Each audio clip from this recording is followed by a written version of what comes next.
On our planet, two opposing arenas of life and death exist, separated by an entire ocean.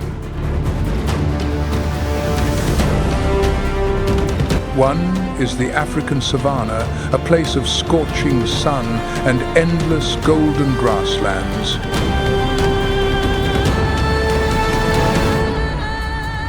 The other is the South American Pantanal, a vast labyrinth of water, mud, and phantoms hidden beneath the canopy of the flooded forest.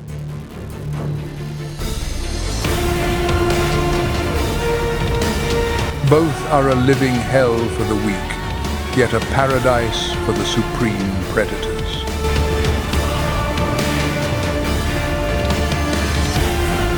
To understand the brutality of nature, before we step into that mysterious wetland, we must confront the old order of power, the lion's domain.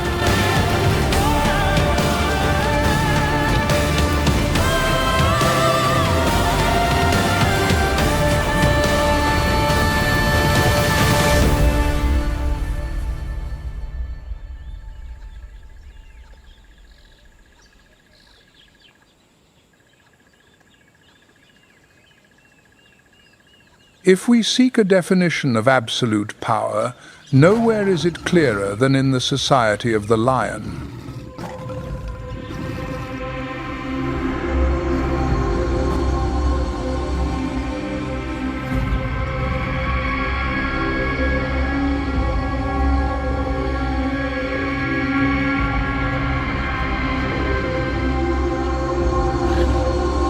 Unlike most predators who choose a life of stealth, lions are the emperors of cooperation, ruling the savanna with an iron discipline.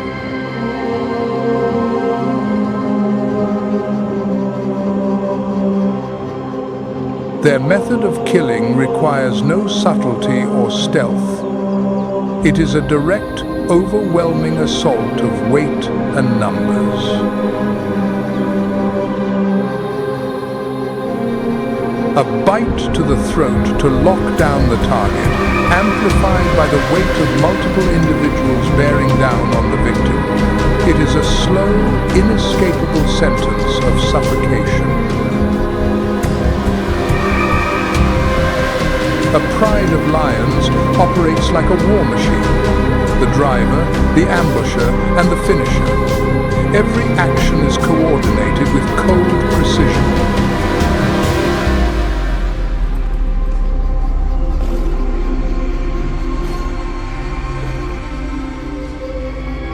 This is the brutal socialization of nature, where the strength of one is multiplied to create an undeniable dominance.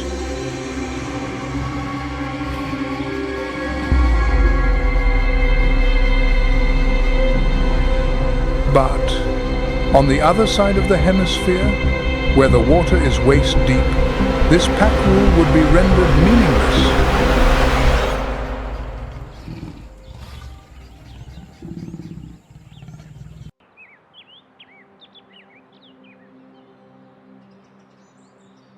Lying in the heart of South America, millions of years ago, a great tectonic shift gave birth to a masterpiece of creation.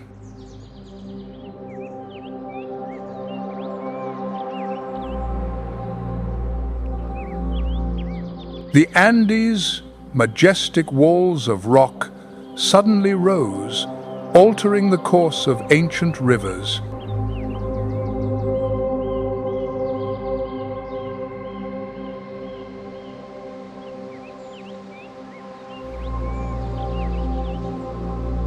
The water was trapped, with no escape, and the Pantanal, a vast floodplain, was born.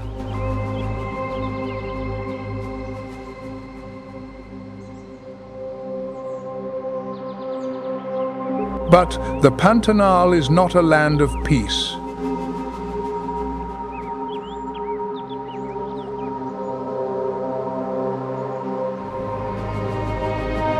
Beneath the mud, amidst floods and droughts, nature is in a constant state of rebirth.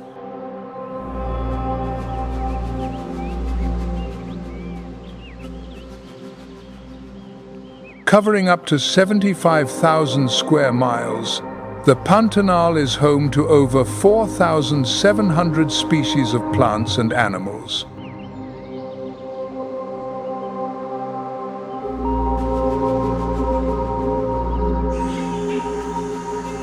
This wetland has the highest density of jaguars and caimans in the world.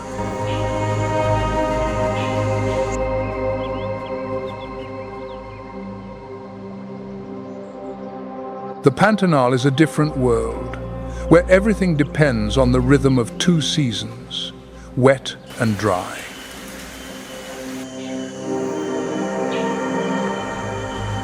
When the rainy season arrives, 80% of the Pantanal is submerged. But when the rains cease, the Pantanal reveals another face, a season of trial and adaptation.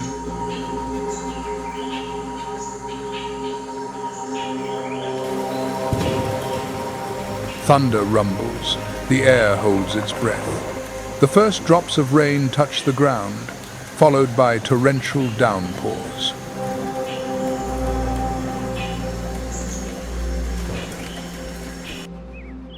The water rises, flooding the fields and seeping into the dense forest.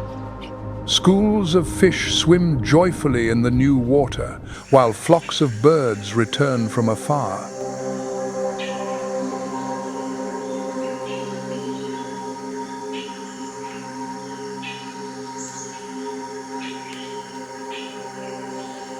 Life does not just begin, it explodes in a dance of brilliant colors.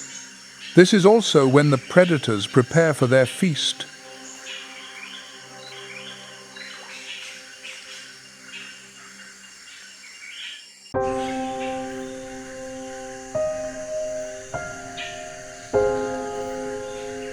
Amidst the rising waters, a pod of giant otters appears like arrows, breaking the still surface.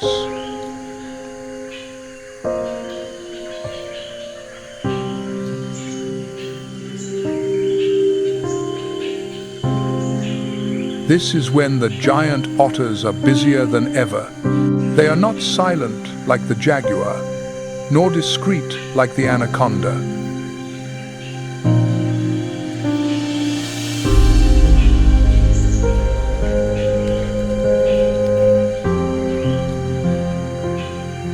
Their presence is lively and full of energy.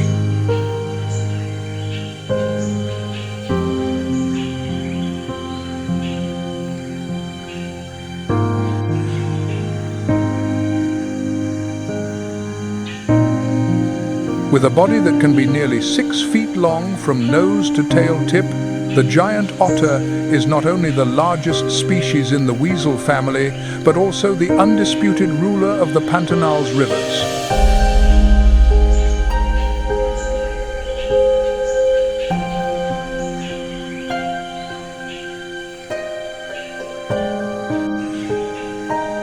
Their strength lies not just in their size, but in their social structure.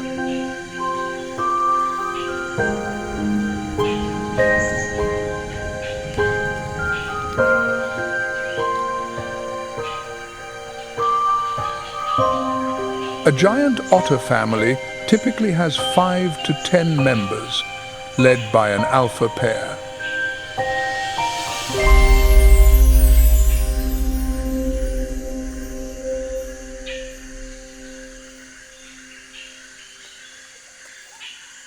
Without the need for complex signals, a quick exchange of glances is enough for the entire pod to act in concert.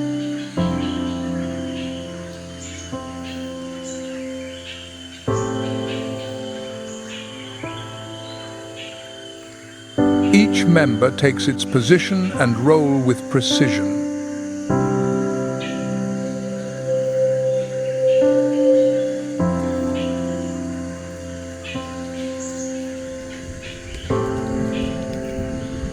The small fish panic as they are herded towards the bank. The young otters, with the eagerness of apprentices, wait like living traps. A powerful leap breaks the water's surface, capturing a large catfish struggling in desperation. The otter family's feast begins.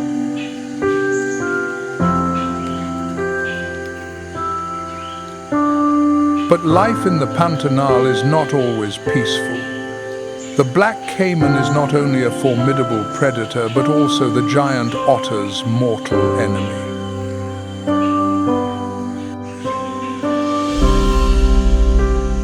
The alpha male is always vigilant. It raises its head high and lets out a sharp cry, gathering the pod into a tight defensive formation.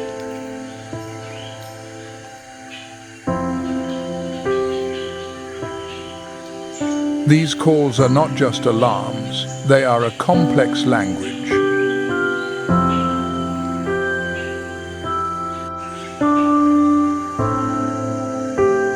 Each giant otter has its own unique voice, a distinct auditory identity.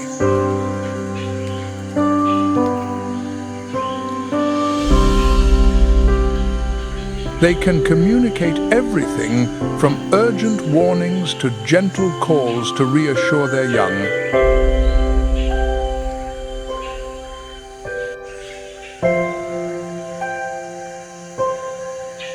Within a family, they can recognize the call of each member, just as we recognize the voices of our loved ones.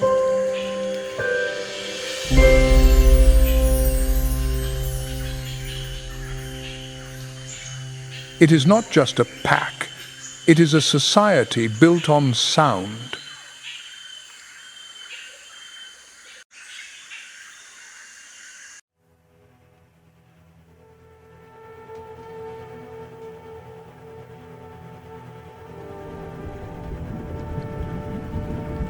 In the depths, the hunter becomes the hunted.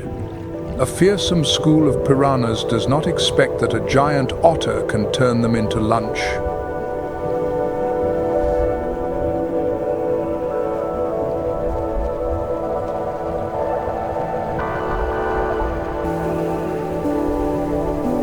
For the giant otter, piranhas are not a challenge. With just a few precise snaps, the piranhas are caught by teeth no less sharp.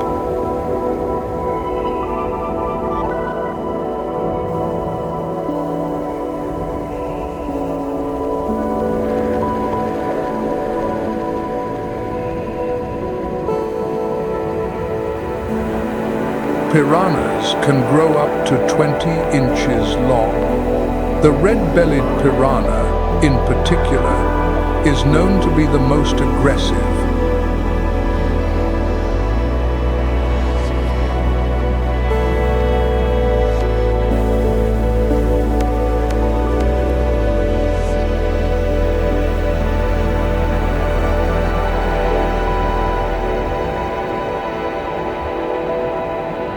Their most dangerous weapon is their razor-sharp teeth. In a feeding frenzy, those teeth can tear a large piece of flesh in seconds.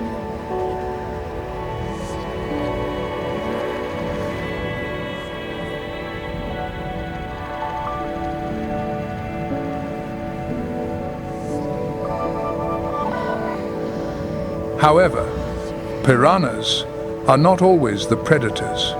They are also known as the cleaners of the ecosystem, feeding on animal carcasses and injured fish, helping to purify the water.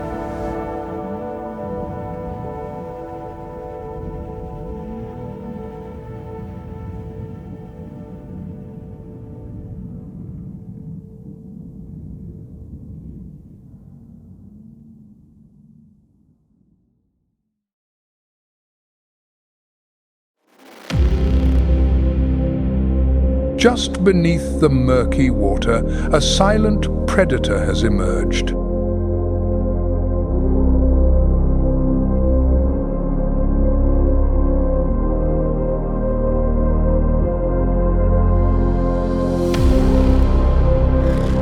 It does not need to hurry, but when it strikes, no creature can escape its deadly embrace.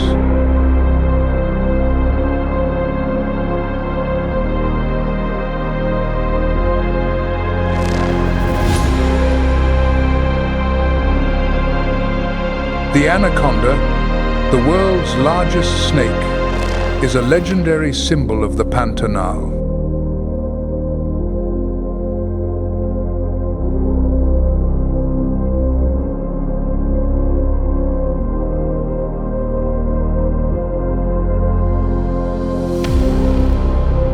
With a length that can reach up to 26 feet and a weight of over 220 pounds, the anaconda is like a giant phantom hiding in the rivers.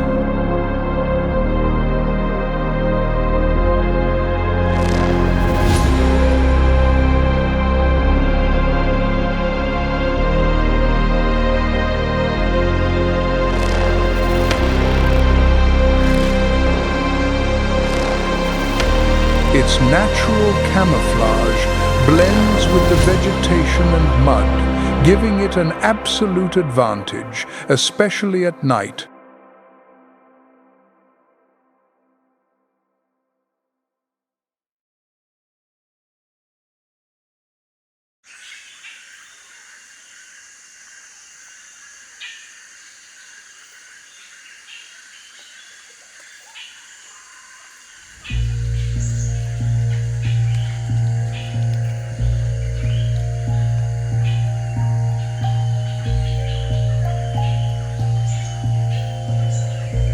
The leaves rustle as small, nimble feet move across the damp ground. It is a troop of coatis, appearing like a group of enthusiastic explorers.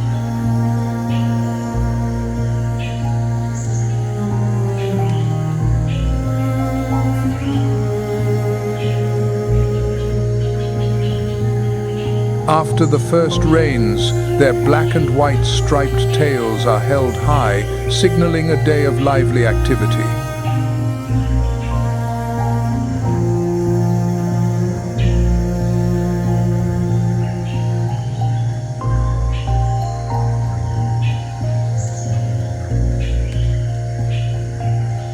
One climbs a rotting log, using its sharp claws to find insects. Another smells ripe fruit on a high branch and quickly leaps up.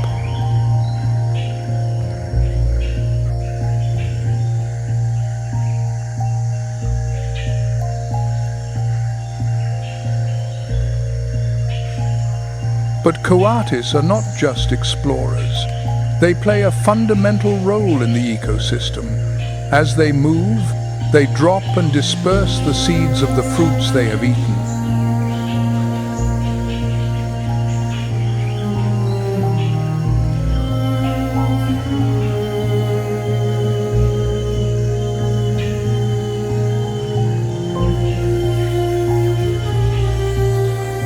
These seeds fall to the ground, are nourished by the moist soil of the rainy season, and will soon sprout.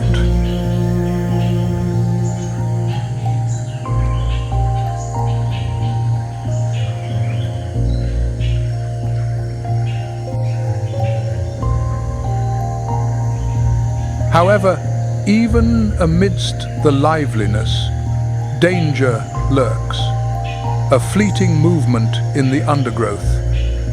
Perhaps a jaguar.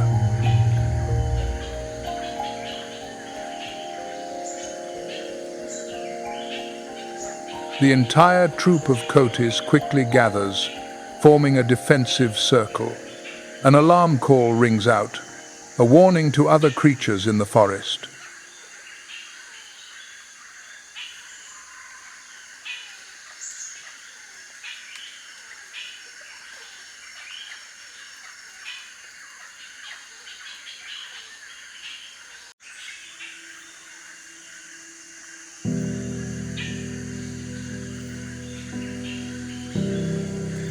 Above the winding rivers, another creature reigns in its own domain.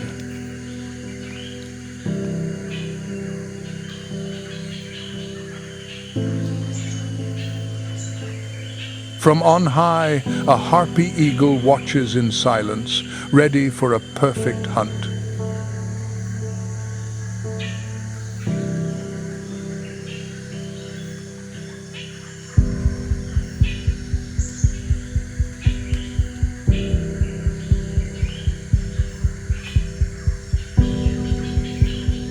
With a wingspan exceeding 6.5 feet, the harpy eagle soars like a phantom in the sky.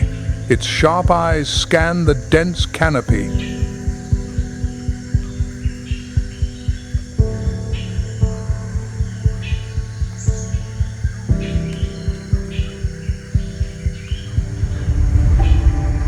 Below, a troop of capuchin monkeys plays carelessly among the branches, completely unaware of the danger lurking above.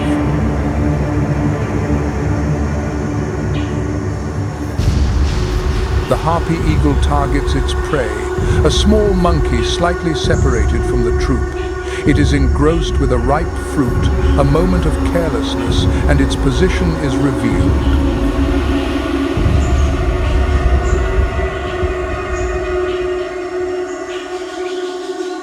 Then the harpy eagle dives from a height of nearly 100 feet at a speed of up to 50 miles per hour. Everything happens in an instant.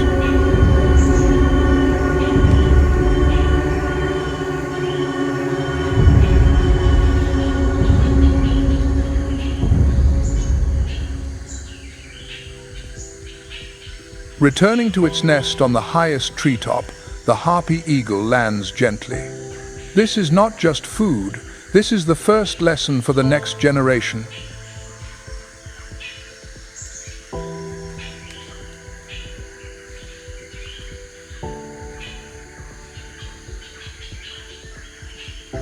The harpy eagle is the ruler of the Pantanal sky, a crucial link in balancing the ecosystem.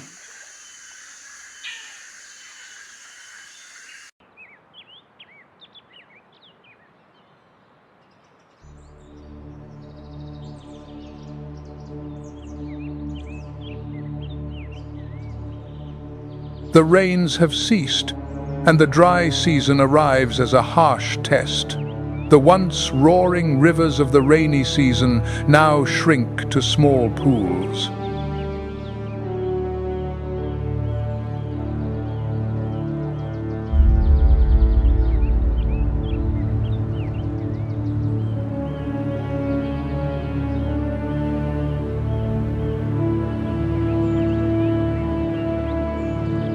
The scorching heat envelops the air.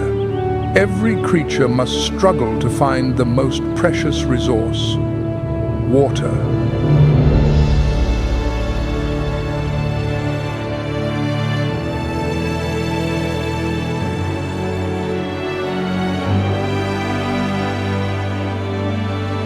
The vegetation turns a yellowish brown. The animals are forced to gather around the last remaining pools.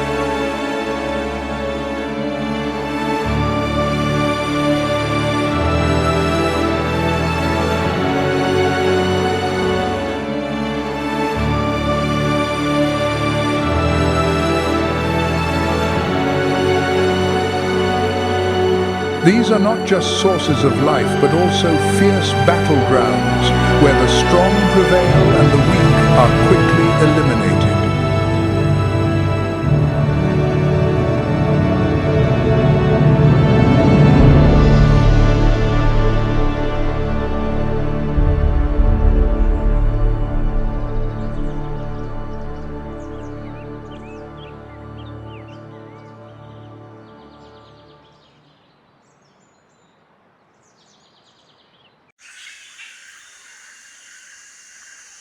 The heat has ignited the jaguar's brutality and endurance.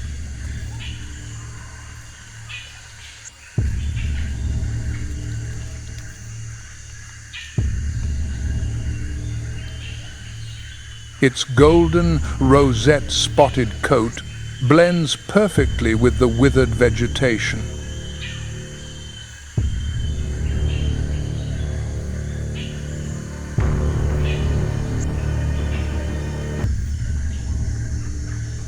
Its golden eyes are fixed on its target.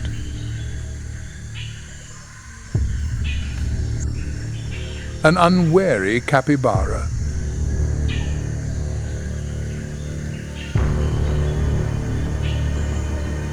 The jaguar waits, employing its familiar silent hunting tactic.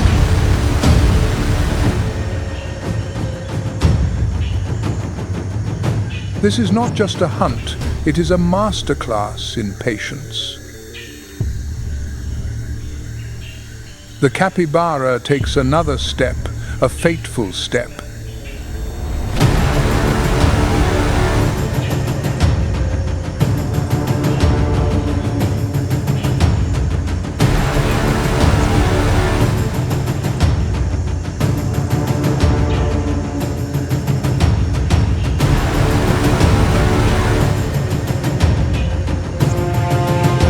Jaguar attacks. In an instant, its full power is unleashed. With the strongest jaws of all the great cats, capable of generating a bite force of 1,500 psi, it bites into the prey's neck. The struggle is desperate, but there is no escape.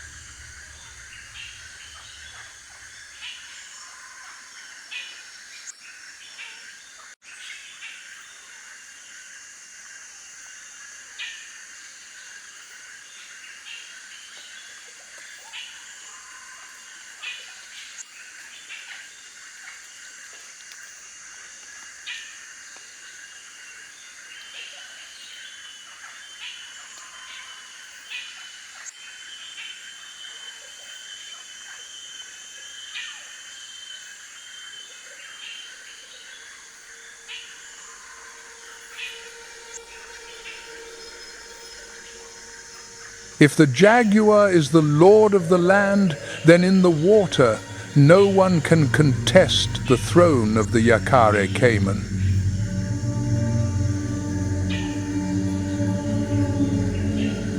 With an estimated population of about 10 million, this wetland nurtures the largest crocodilian population on the planet.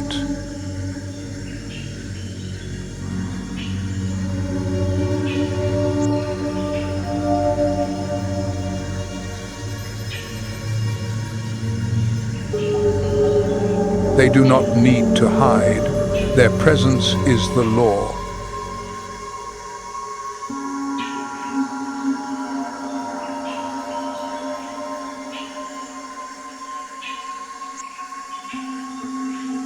With a body length that can reach nearly 10 feet, the Yakare caiman is a perfect master of camouflage.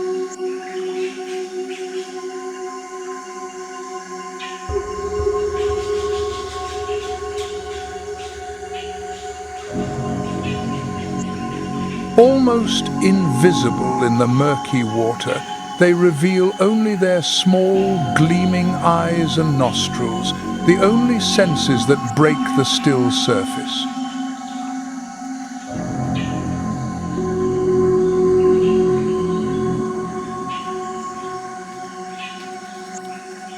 The caiman's main weapon is absolute patience, a hunting strategy honed over millions of years of evolution.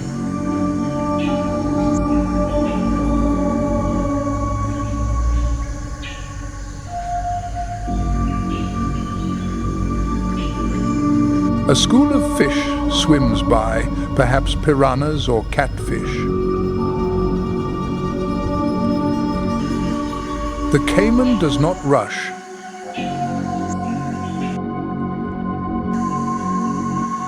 Its small eyes follow every movement, registering the slightest vibration on the water's surface.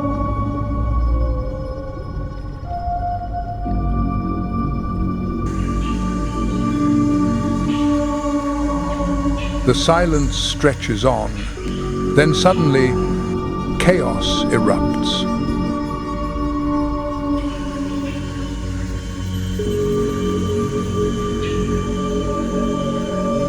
With a bite of extreme force, reaching thousands of newtons, it snaps up the largest fish.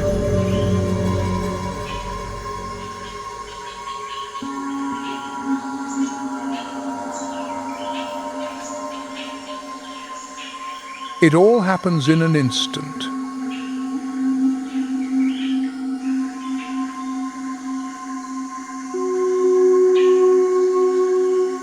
Soon after, everything returns to silence, leaving only gentle ripples and a predator with a full stomach.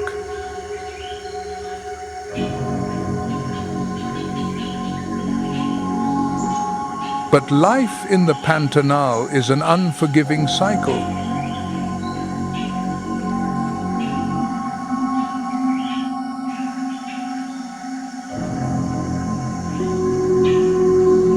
When the dry season arrives and the water sources dry up, the caiman displays a unique survival strategy, completely different from its active hunting behavior.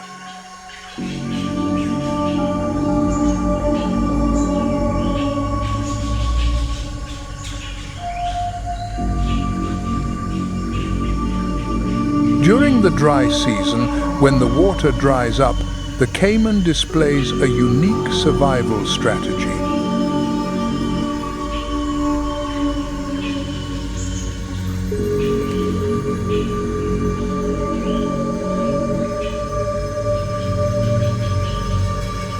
They bury themselves in the damp mud, lower their heart rate to just a few beats per minute, and enter a state of temporary hibernation, patiently waiting for the first rains to return.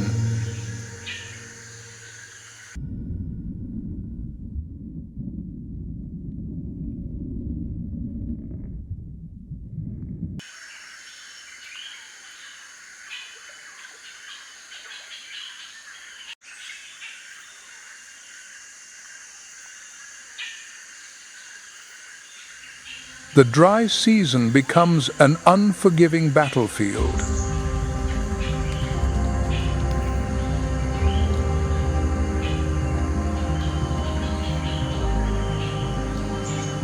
One of the most notable warriors of this land is the capybara, which demonstrates its strength and endurance in a quiet way.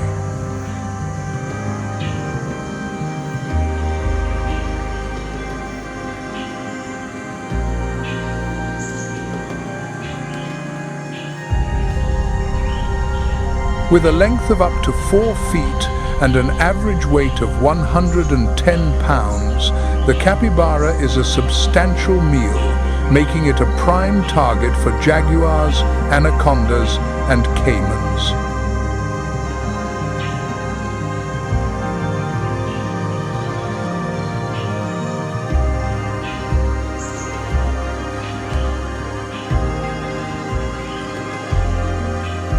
But their greatest weapon is not their size, but the unity of their herd.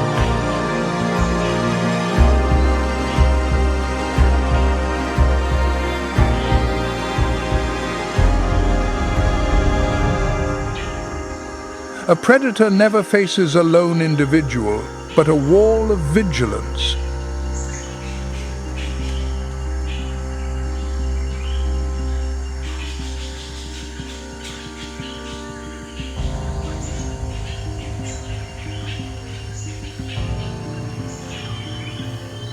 Living in groups is the capybara's optimal defensive strategy.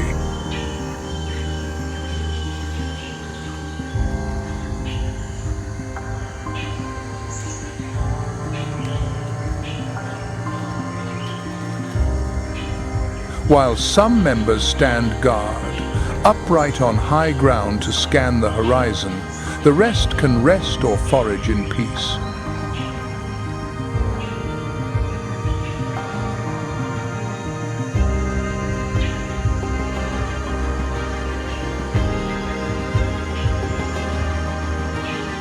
It is an effective biological security system. More eyes, more chances of survival.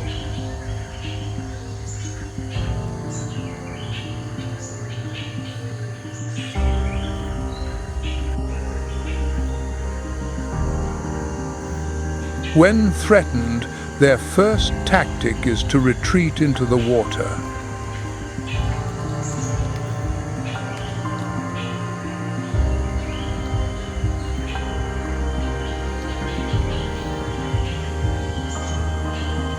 They are not just good swimmers. Capybaras are excellent divers, capable of staying underwater for up to 5 minutes, completely disappearing from the sight of terrestrial predators.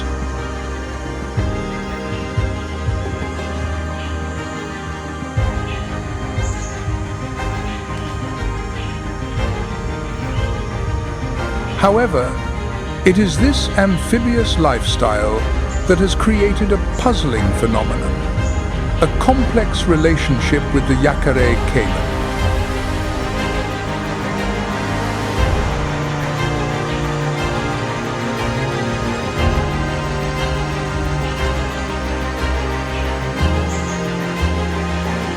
It is not uncommon to see a giant caiman resting just a few feet away from a herd of capybaras.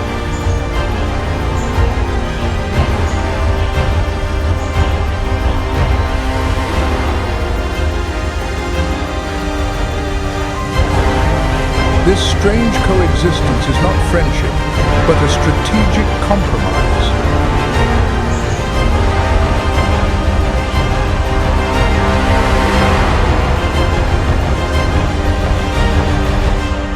The relationship between the capybara and the caiman is both fascinating and unpredictable.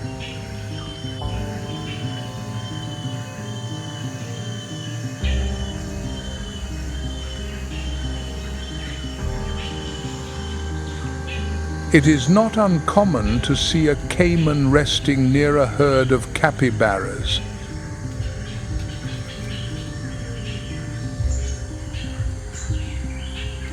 However, this coexistence can turn into conflict in the blink of an eye.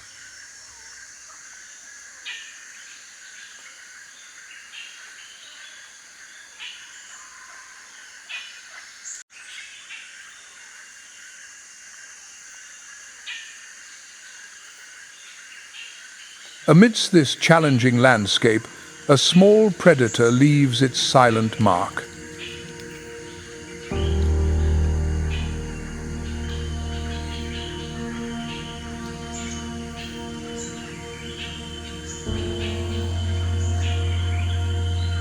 The bush dog, also known as the vinegar dog,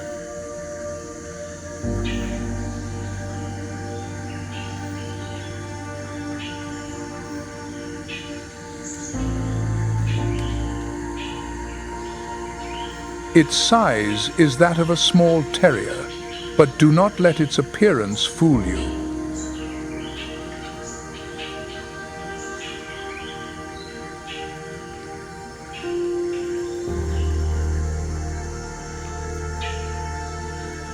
Its reddish-brown coat blends perfectly with the dry earth and foliage.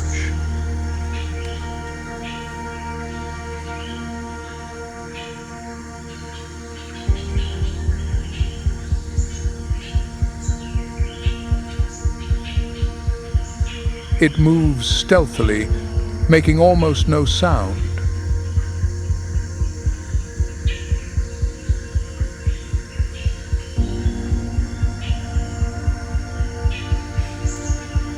The bush dog cannot compare in individual strength to the jaguar or the caiman, but they compensate for their small size with collective intelligence and perfect pack coordination.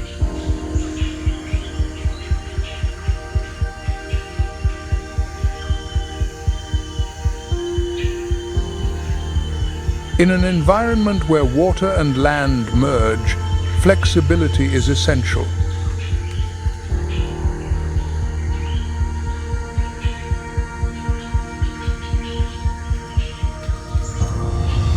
The bush dog is a master of amphibious adaptation.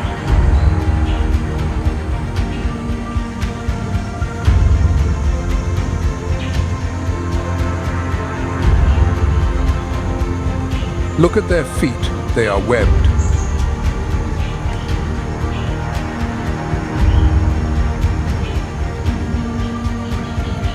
This structure allows them to swim with skill and agility, a rare trait among canids.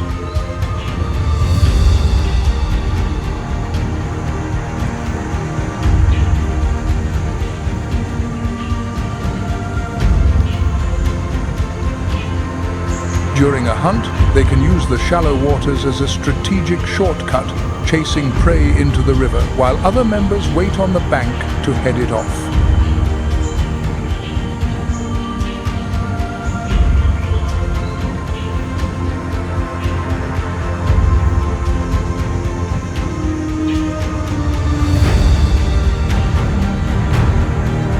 The true strength of the bush dog lies not in its physical attributes, but in the cohesion and synchronicity of its pack.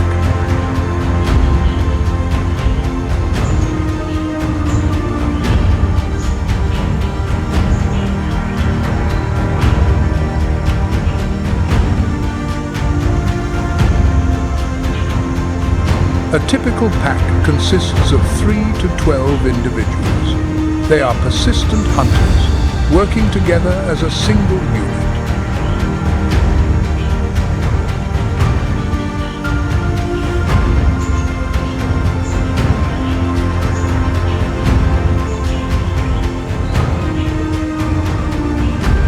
They do not just chase their prey, they drive it into natural traps, a ravine, a waterhole, or a fallen log. Their non-verbal communication is swift and precise.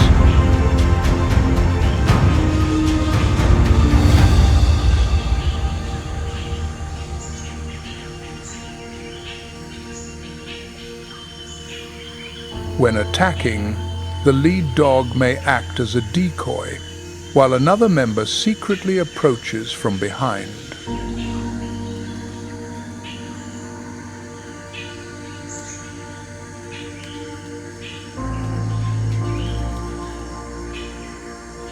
Unlike the solitary jaguar or the lion that overwhelms with brute force, the bush dog is a perfect example of how collective intelligence overcomes any physical challenge.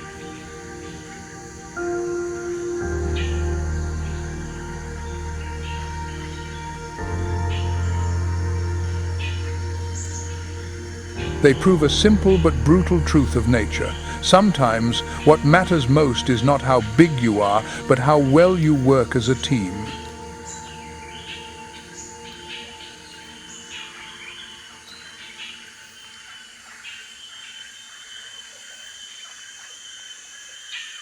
Amidst the giants of the Pantanal, this small predator has found a way to dominate.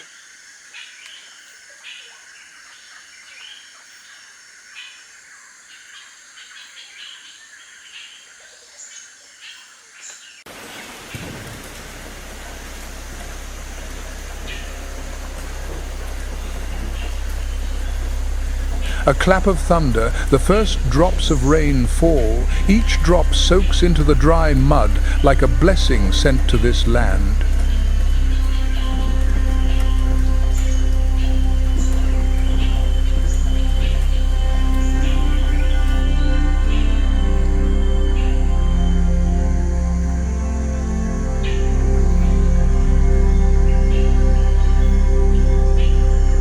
The smell of wet earth fills the air like a hymn of thanksgiving from nature to the Almighty Creator.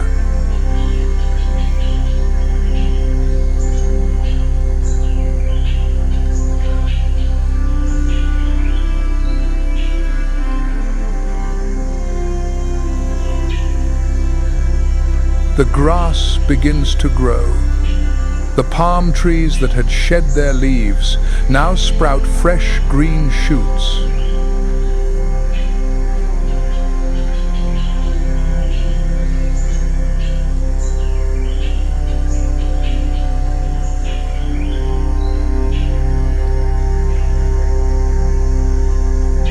This is not just the rebirth of nature, but a testament to patience and faith.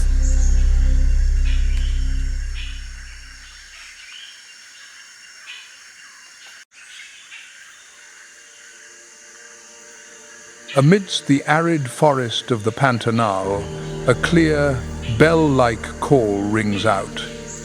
Then they appear.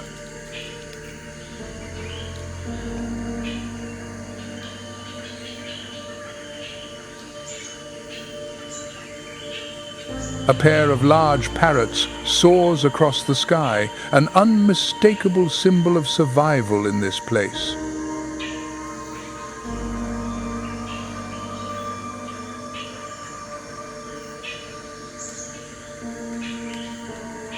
This is the hyacinth macaw, the largest parrot in the world.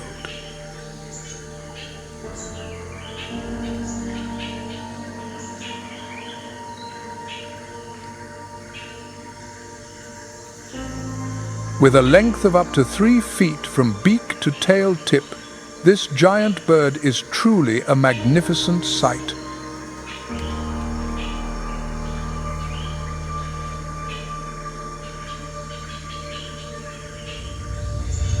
Their brilliant blue plumage is not just for beauty, it is the color of adaptation, helping them to blend into the blue sky and dark green foliage.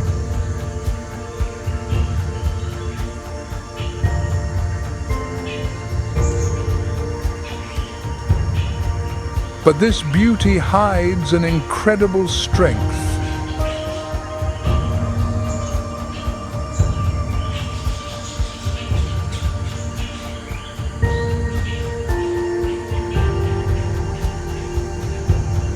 Their diet revolves around hard palm nuts, nuts with shells so tough they are almost impenetrable. Even a hammer would struggle to crack them.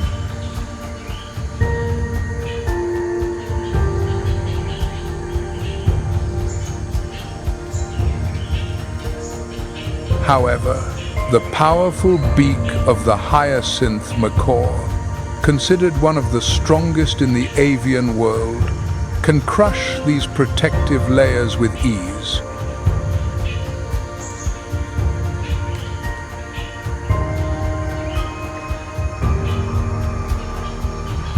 This strength is not just for survival, it plays an essential role in the ecosystem.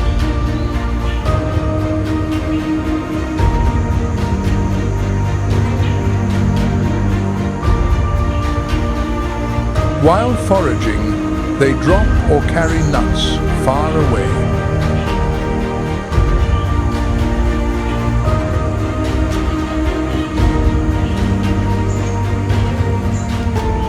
These seeds, when naturally dispersed, will sprout and help to restore and enrich the surrounding forests and grasslands.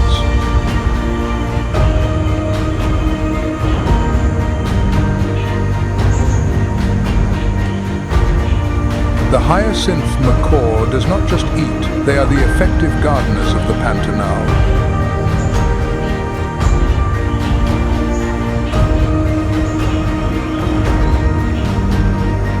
Known for their sociable nature and loyalty, hyacinth macaws form strong, lifelong bonds with their mates.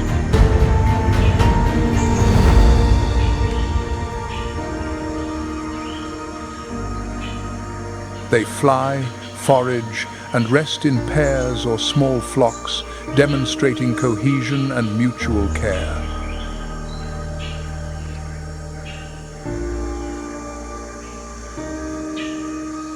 Their physical resilience and social loyalty have helped them to survive.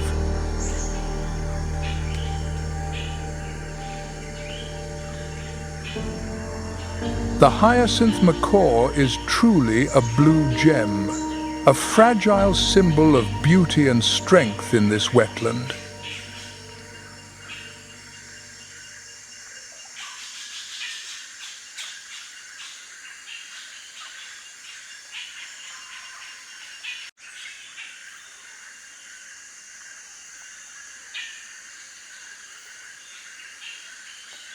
The Pantanal, the world's largest wetland, was once considered a paradise of life.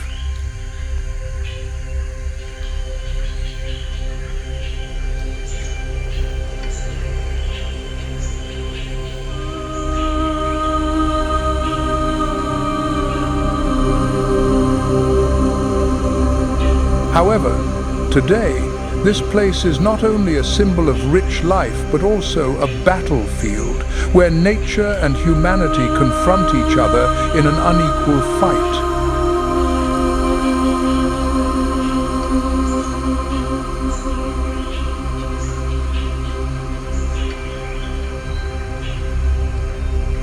In the last 50 years, the Pantanal has lost 17% of its total area.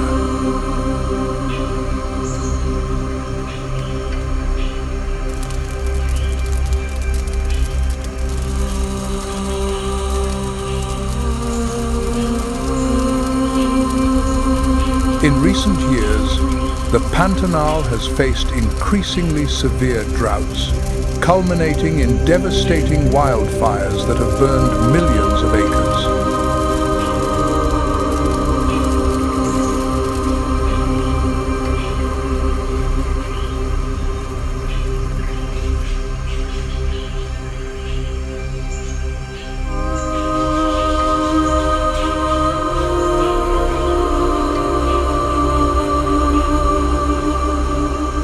In this harsh context, the iconic creatures of the Pantanal also face immense difficulties.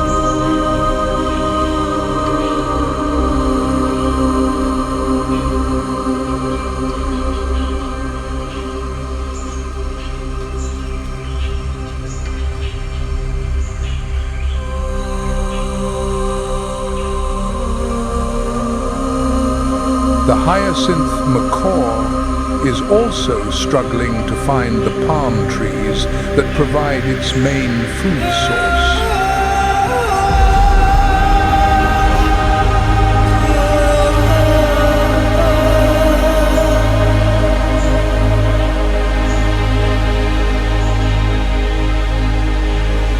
For specialized species like the hyacinth macaw, the decline of the palm trees, their primary food source, is creating an invisible survival pressure.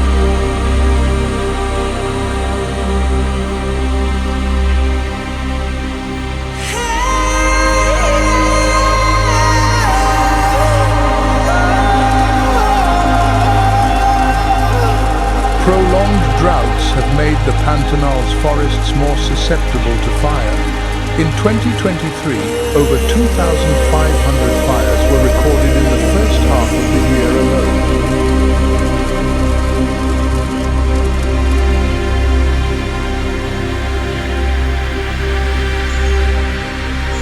Amidst the sea of fire, the jaguar has lost much of its territory.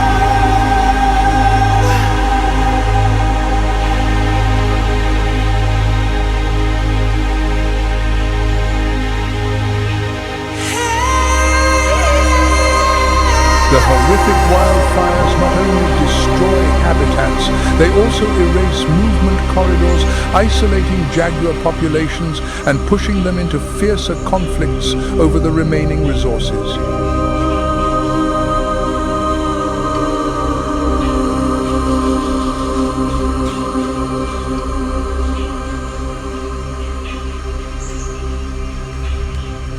The forests of the Pantanal are disappearing at an alarming rate. In the last 5 years, over 2,500 square miles of forest have been converted to soybean cultivation and cattle ranching.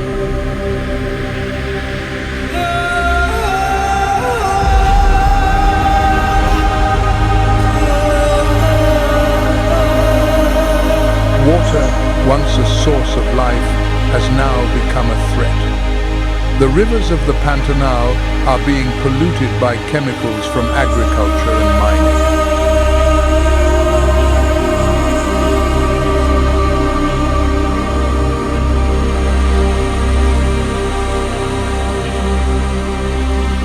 The Pantanal is a magical gift that creation has bestowed upon the earth.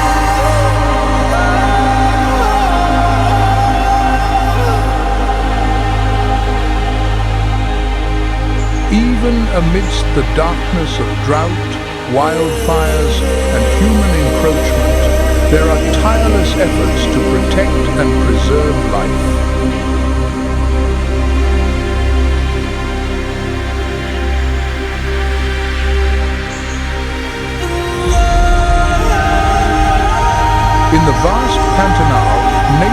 reserves stand as fortresses of life.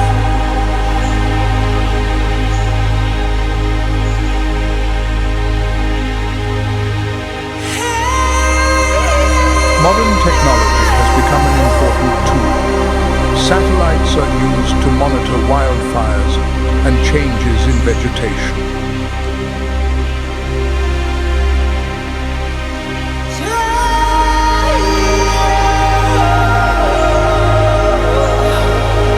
The Pantanal is not just Brazil's issue, but a global trend. International organizations have collaborated with the Brazilian government and local communities.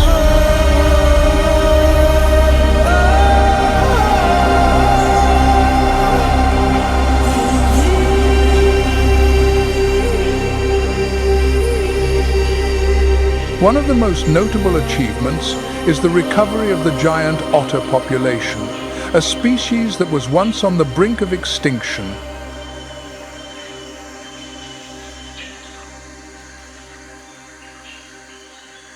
When humans act with faith and determination, nothing is impossible.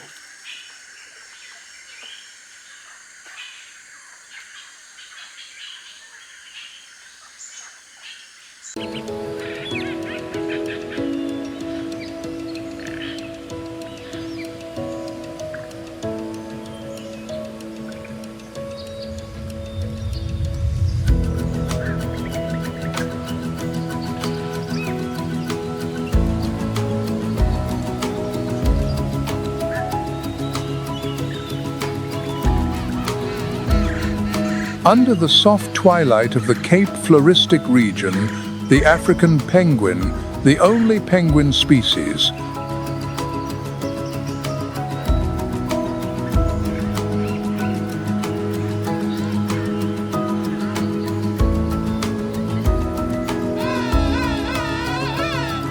known for its donkey-like braying, they live along the coast, nesting in the sand.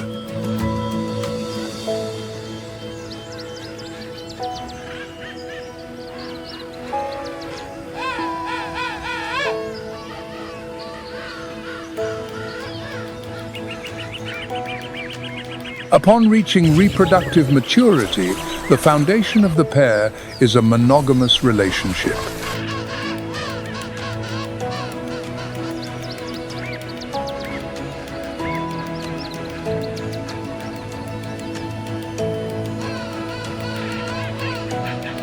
The female lays 1 or 2 eggs, and both male and female take turns incubating them.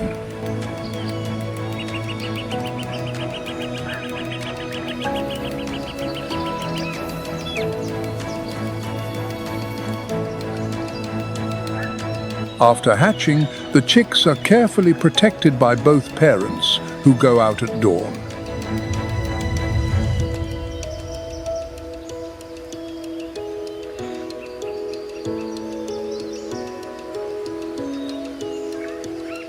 However, food scarcity, particularly of anchovies and sardines, due to overfishing.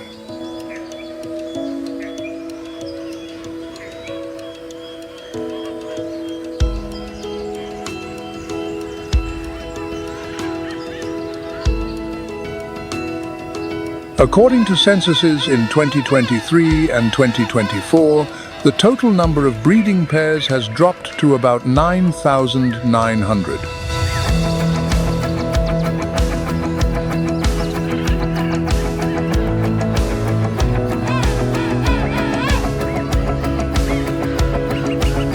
This sharp downward trend, nearly 8% per year, has placed the species in the critically endangered category.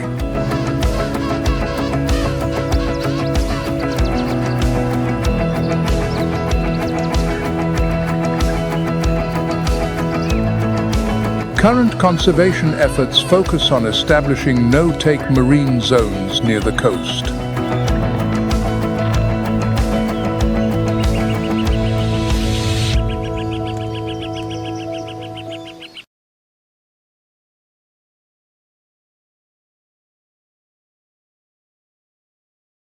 under the delicate morning mist of the Cape Floristic region as the echoes of the African penguin colonies fade.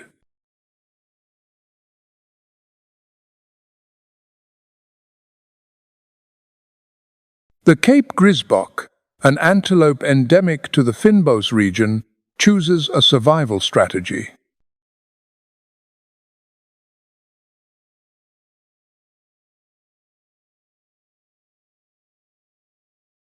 Small and silent, rarely exceeding 22 pounds, with a light brown coat flecked with white.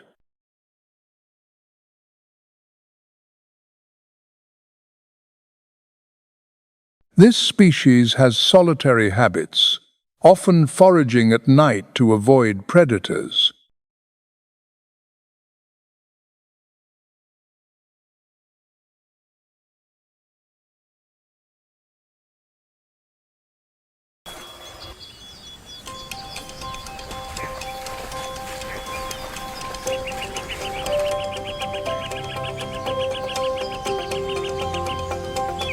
Also in this region, the chacma baboon, Africa's largest monkey, has developed a survival strategy.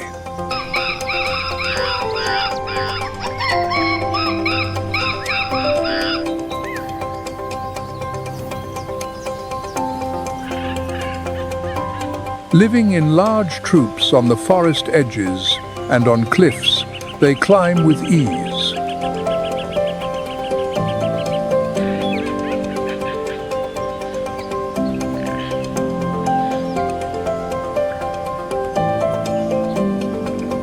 On the Cape Peninsula, many baboons have been recorded opening car doors or wandering near tourist areas.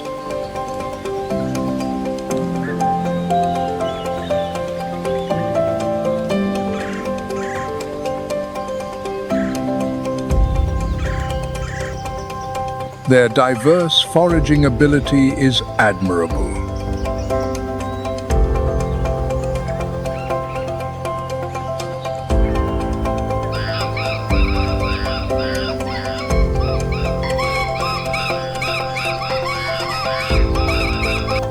Their diet includes both native and exotic plants, with dispersal over 3 miles.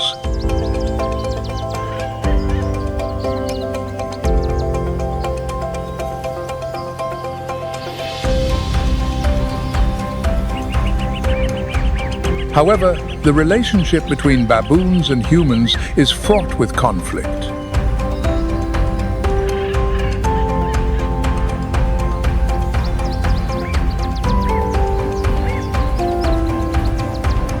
There are still many cases of hunting, shooting with live ammunition, and illegal monitoring.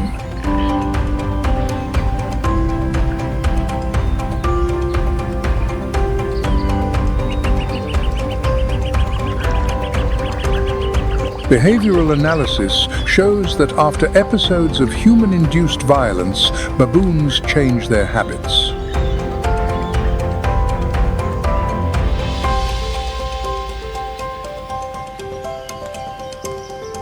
This can negatively affect the troop's structure and their reproductive success.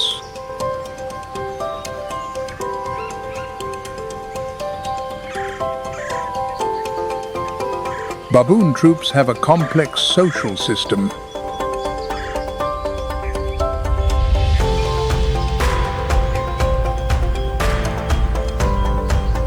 They sleep in groups on high cliffs, and at dawn, all individuals wake and move.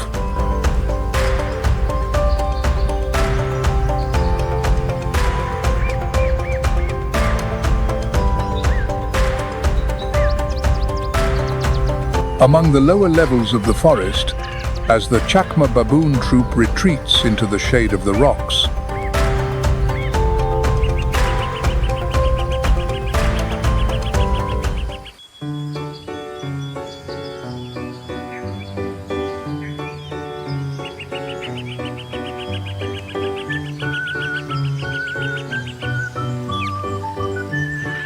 the Cape sugarbird, a nectar-feeding bird endemic to the Fynbos ecosystem, with its elegant long tail,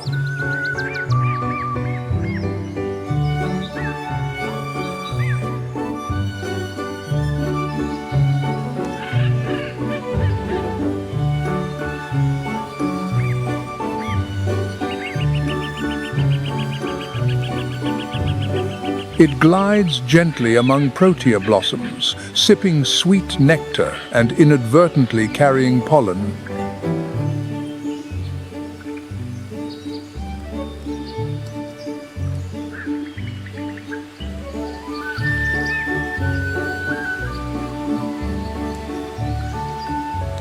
Through this behavior, the sugarbird becomes a crucial link in the natural pollination chain.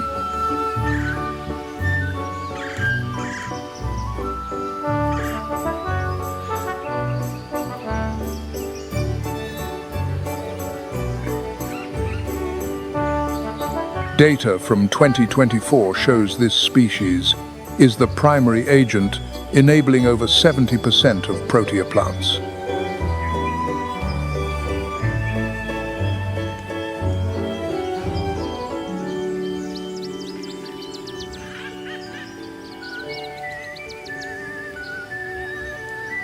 Each day, a single individual can visit over 300 flowers, creating a vast cross-pollination network.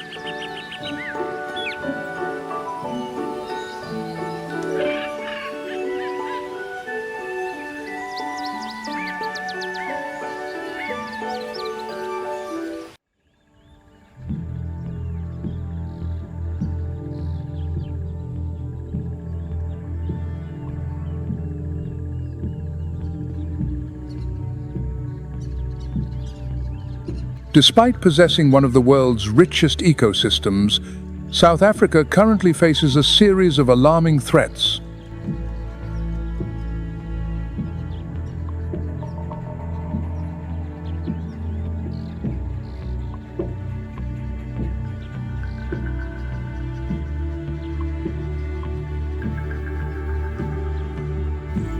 Rhino poaching shows no sign of abating.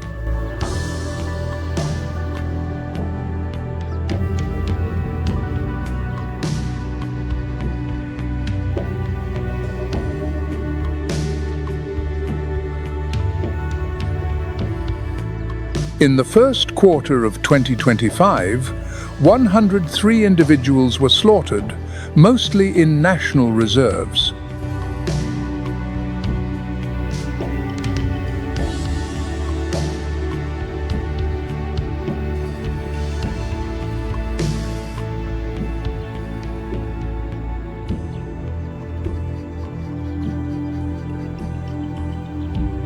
The black market price for rhino horn now reaches $60,000 per 2.2 pounds.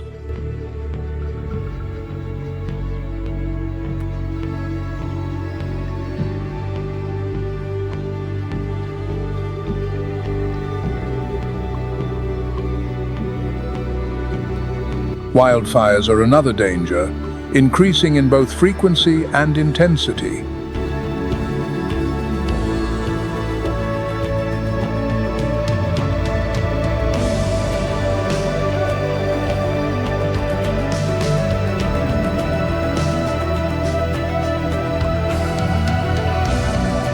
On the Cape Peninsula alone, in January 2024, over 62,000 acres of forest were consumed by fire.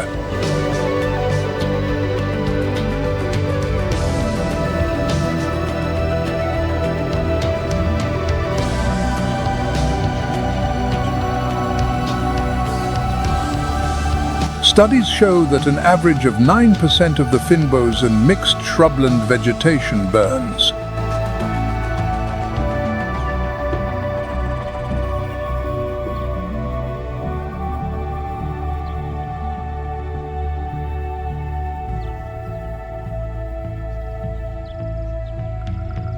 Climate change is making the rainy season increasingly erratic, and prolonged droughts are forcing many species.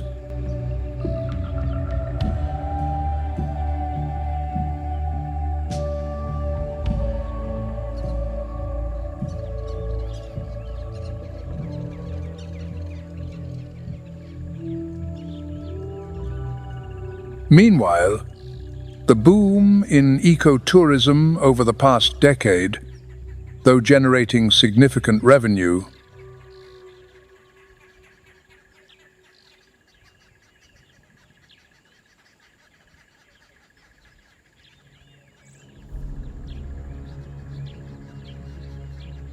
In popular areas like Kruger National Park or the Garden Route, visitor numbers have increased by over 40%.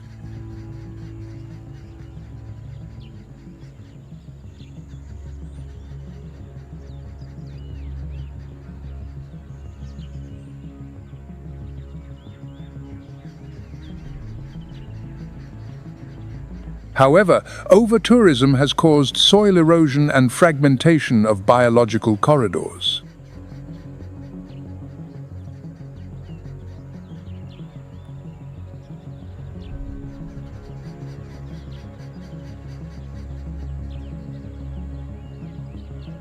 Species like leopards or bushbucks are finding it increasingly difficult to maintain their normal behaviors.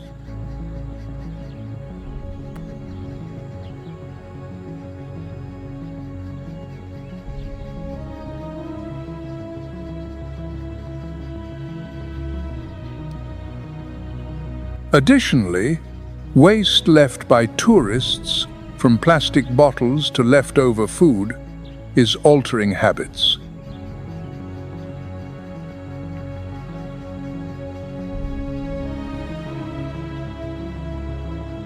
These numbers reveal a reality.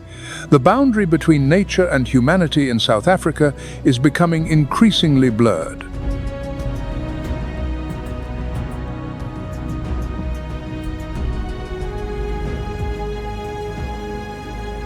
Facing the growing pressure of these alarming figures, the government and conservation organizations in South Africa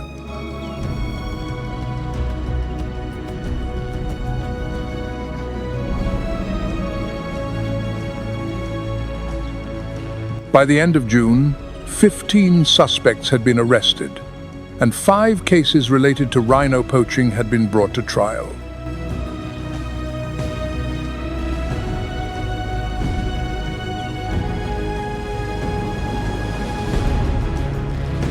At the same time, modern surveillance technology is being widely adopted in many reserves.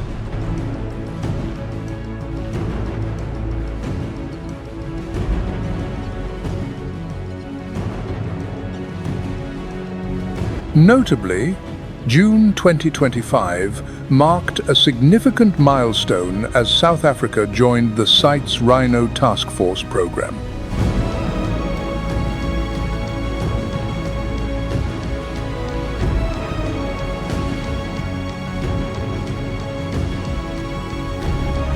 This initiative allows for the real-time sharing of research data and strengthens cross-border tracking.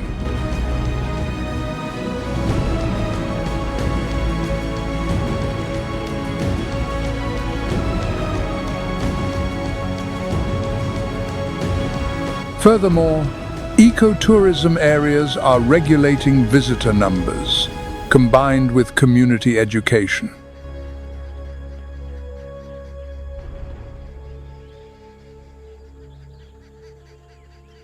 These efforts will help to partially control poaching and create a sustainable foundation.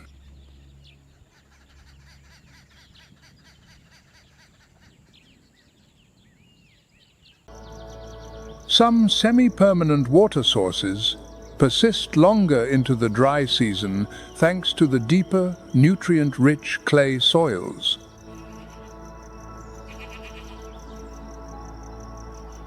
In the dense undergrowth of the Combretum and Terminalia bushes in central Zakuma, the African crested porcupine silently emerges at night.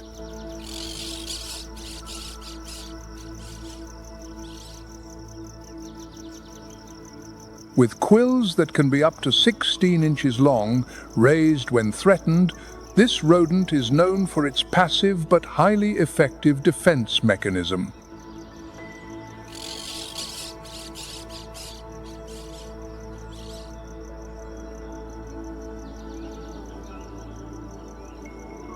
During the dry season, when food is scarce, these porcupines venture deeper into the woodlands in search of remaining roots, tubers, and bark.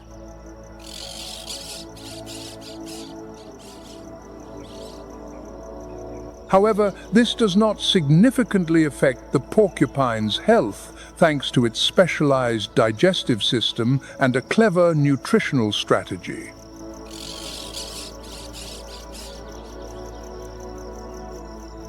Also in this region, another resident has chosen a completely opposite survival strategy, the patas monkey.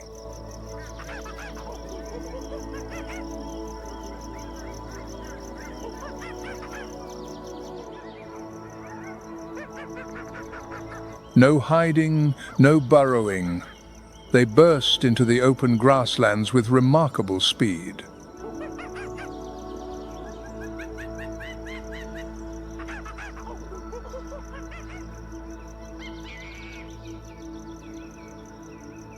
This is the fastest running monkey in the world, capable of reaching speeds of up to 34 miles per hour when pursued, twice as fast as most other primates in Africa.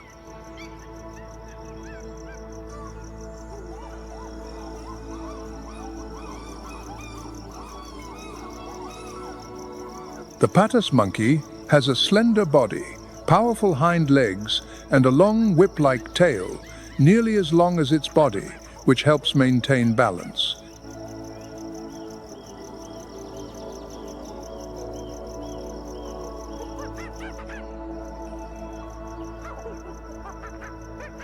Its reddish-brown coat, bright face, and distinctive black eye markings like glasses make it easily detectable even from a distance.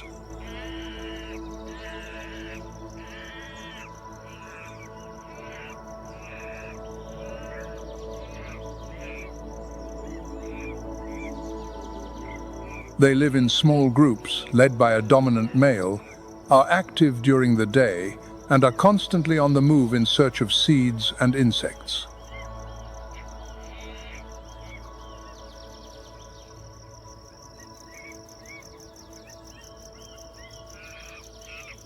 This agility reduces their risk of encountering predators by 40% compared to slower-moving primates in the same area.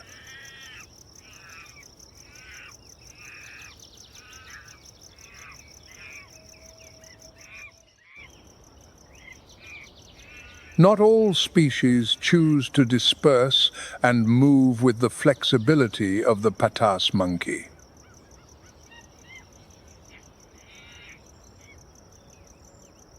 Right in this same area, the buffon's cob takes the opposite approach, forming large, cohesive herds to survive the harsh, dry season.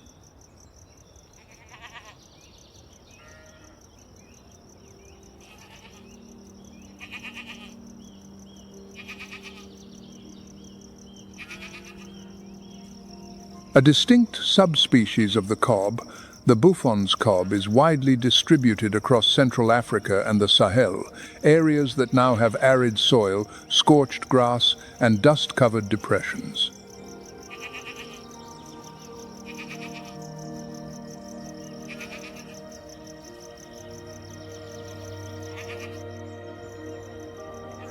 Unlike many herbivores that choose to hide in harsh weather, the buffon's cob gathers in large groups, with herds sometimes numbering in the hundreds.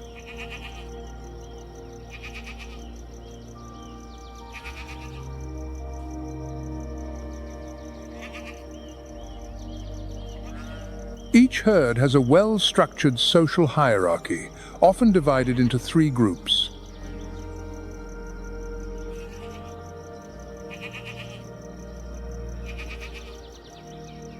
There is a group of females with their young, solitary adult males, and younger male groups that practice competitive behaviors.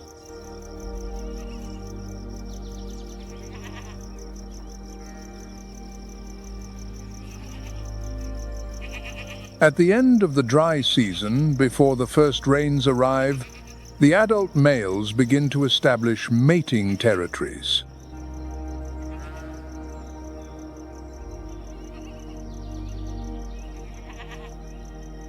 They use their lyre-shaped horns to engage in direct combat to control the remaining patches of grass.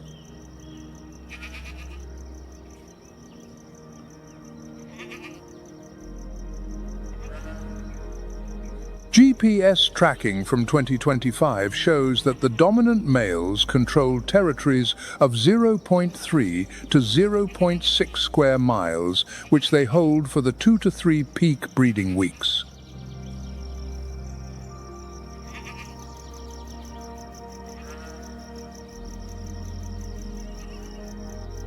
To evade predators, the buffon's cob relies on a strategy of early detection and rapid response.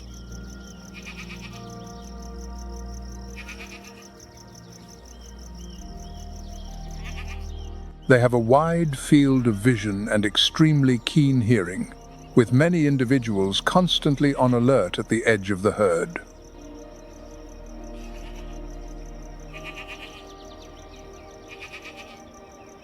Their sprinting speed can reach up to 43 miles per hour, with sudden turns that reduce the chances of being caught.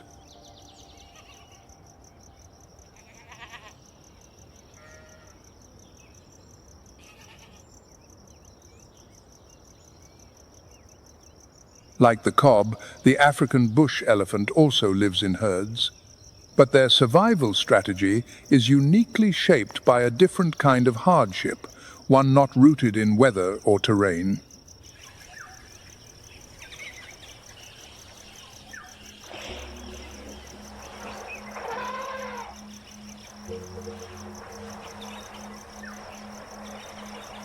From 2002 to 2010, over 4,000 African bush elephants in Zakuma were lost to ivory poaching, more than 90% of the population.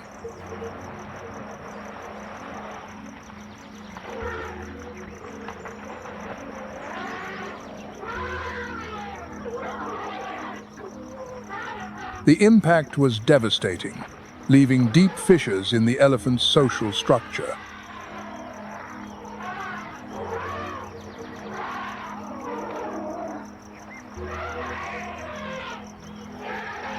The matriarch-led herds were shattered, and without their leaders, the surviving elephants became scattered and extremely wary.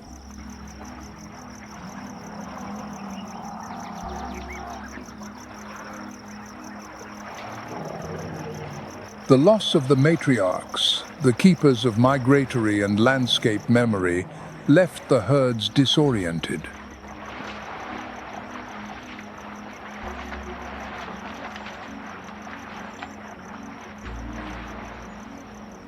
But a turning point came in 2010 when African Parks took over the management of the park.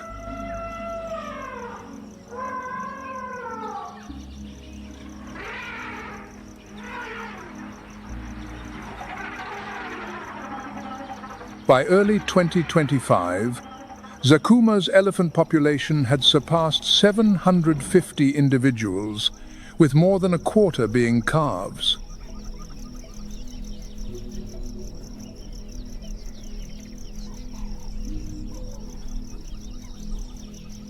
Now, the African bush elephant is gradually returning to a normal life, readapting to the harsh rhythm of the dry season.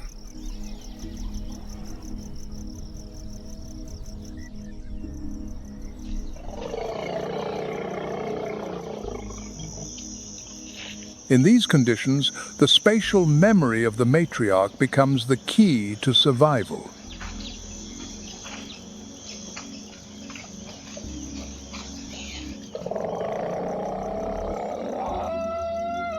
In these conditions, the spatial memory of the matriarch becomes the key to survival.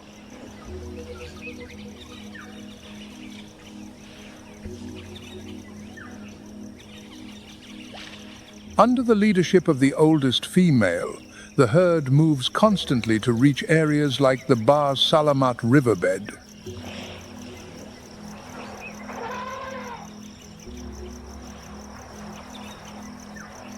The elephant herds of Zakuma are matriarchal units, consisting of related females and their offspring.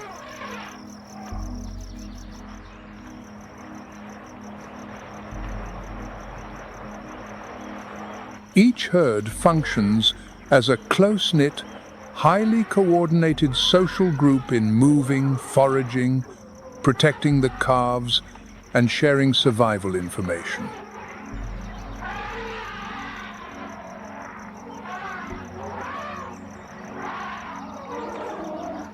In arid conditions, the elephant's diet changes significantly.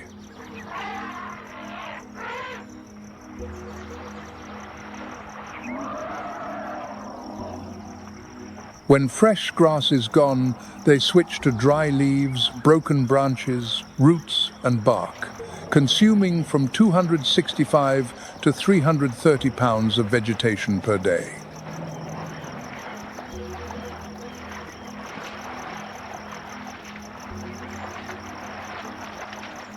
This behavior inadvertently reshapes the landscape, creating new opportunities for other species to thrive after the dry season.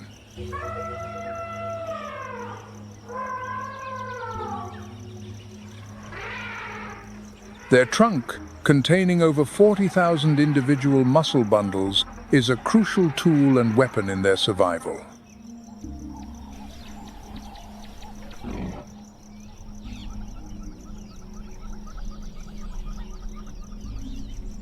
During the dry season, the African bush elephant is known to dig water holes with their trunks. Each well is 12 to 20 inches deep.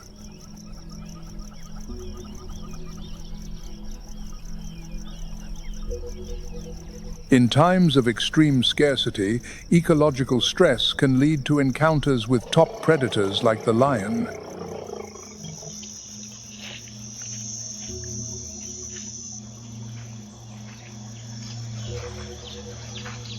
Besides sharing food and protecting the young, elephants also exhibit mourning behaviors for their deceased members, a rare trait.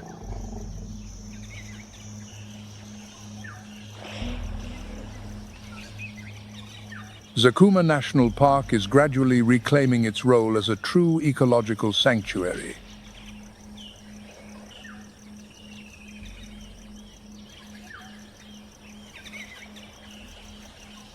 Here, each African bush elephant is not just existing, but living with memory, intention, and purpose.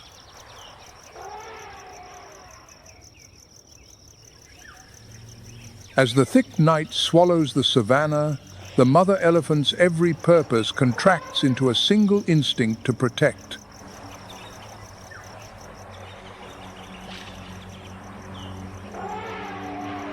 Beneath her colossal body, a tiny life trembles, its faint cries lost. The silence is torn as they arrive.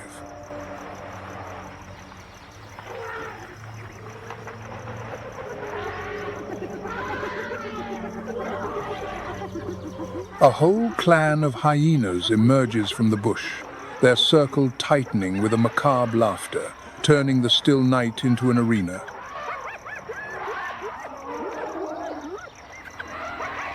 They lunge, aiming for the young, tender legs, but a wall of flesh and bone stands in their way.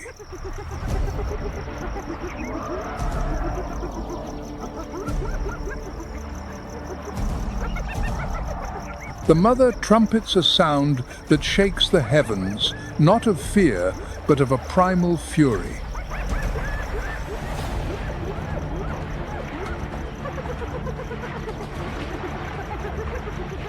Each swing of her tusks is a sworn oath that the enemy will have to pass through her.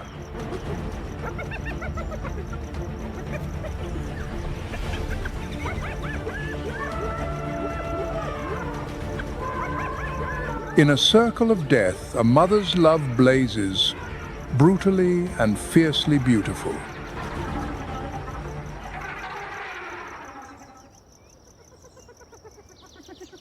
But contrasting with the roar of maternal love is another sound that shapes survival in Zakuma, the eerie laughter of the hunter.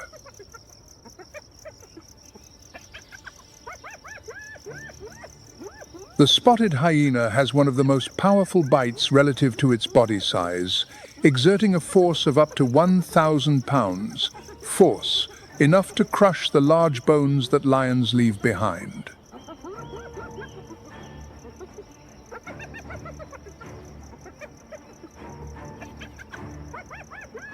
Their digestive system is equipped with bone-dissolving enzymes, allowing them to digest marrow and bone fragments much more efficiently.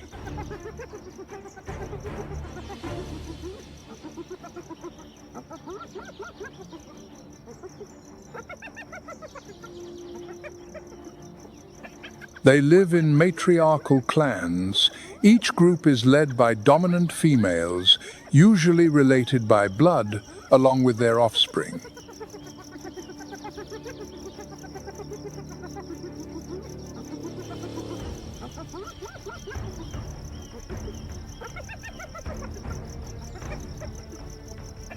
In the dry season, the spotted hyena flexibly switches between the role of a scavenger and a formidable predator.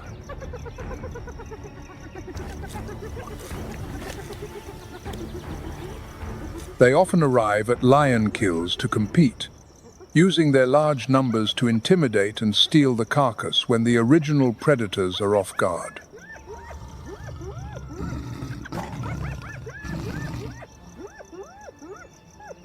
Clashes between hyenas and lions have been recorded, with the hyenas organizing full-scale assaults on the carcasses.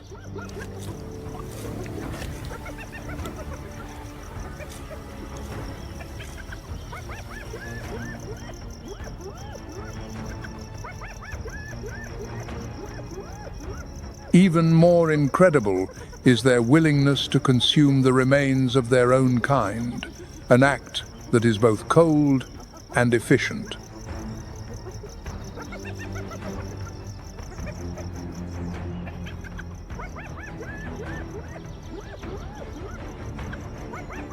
Their dens, communal shelters chosen by the dominant females, are designed with multiple narrow entrances and are maintained collectively.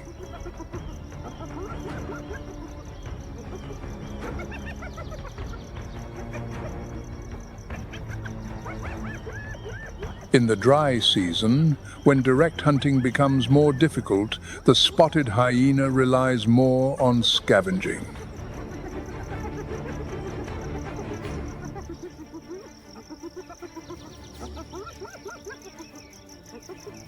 They follow the vultures or the distant sounds of large predators, sometimes from miles away, to locate the carcasses.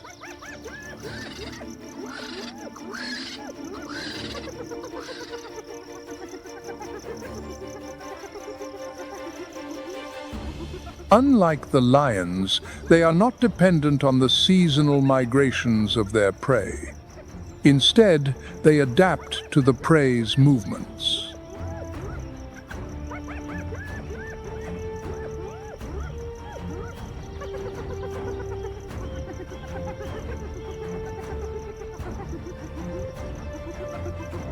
Their strong social structure helps to mitigate the stress of the dry season.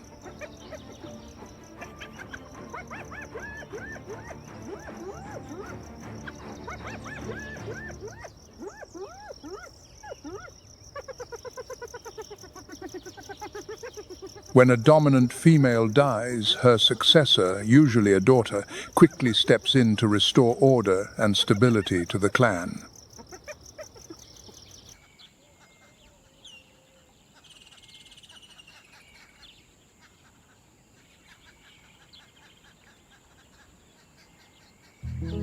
The surface of the Okavango swamp slowly settles after the chaos.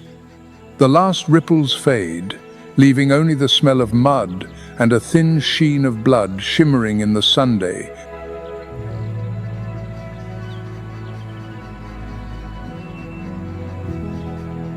High above, a pair of broad wings cuts across the sky. It is the African fish eagle, the undisputed king of the wetland skies.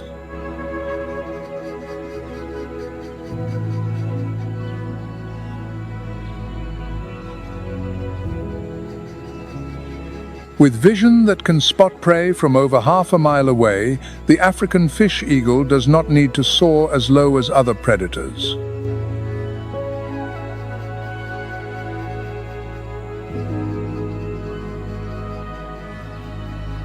When it spots a target, it descends in a sharp diagonal line.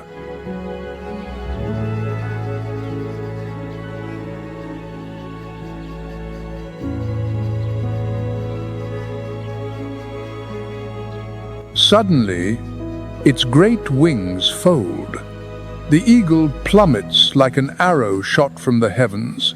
Its dive can reach speeds of up to 50 miles per hour, and in an instant, the water's surface erupts in a small explosion.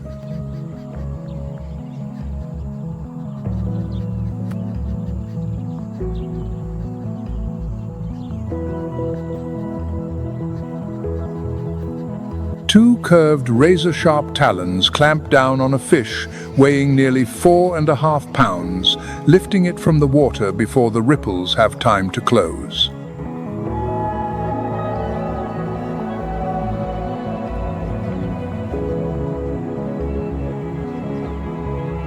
When food is scarce, the African fish eagle does not hesitate to borrow the fruits of others' labor.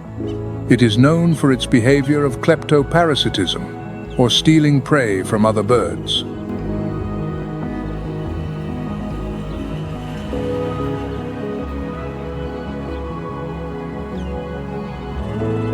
Its journey stretches northward to a river that has nurtured ancient civilizations, where this bird becomes a timeless symbol, the Nile.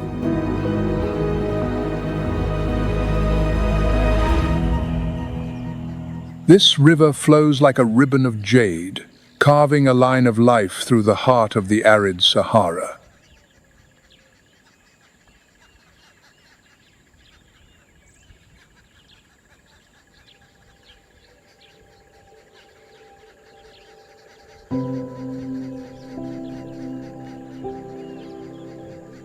The Nile River is approximately 4,132 miles long and is formed by two contrasting main sources, the White Nile and the Blue Nile.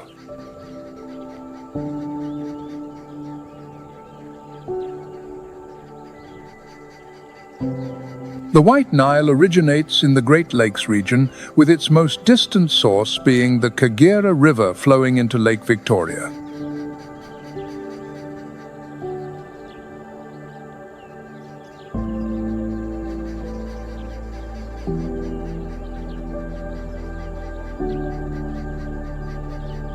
On the other side, the Blue Nile originates from Lake Tana in the Ethiopian highlands.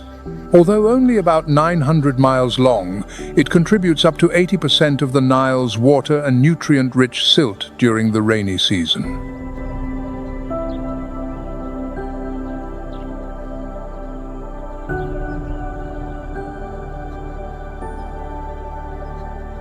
The two great rivers meet in Khartoum, the capital of Sudan, merging into one mighty river.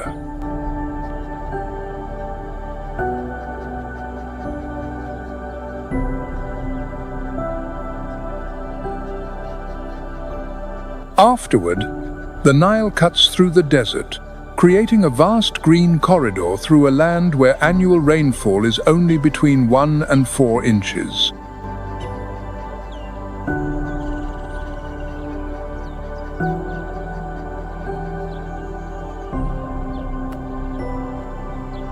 Along its banks, ecological diversity thrives. This region is home to over 129 species of fish, 300 species of waterfowl, and many other rare animals.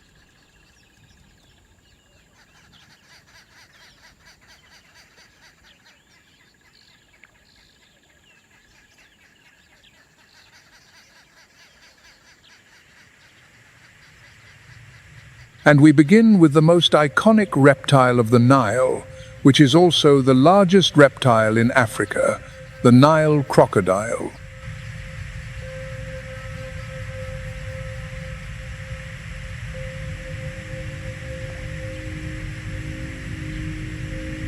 The Nile crocodile's image is carved on the walls of ancient temples, forever linked to the figure of Sobek, the crocodile-headed god, symbolizing the power, fertility, and wild strength that the Nile bestowed.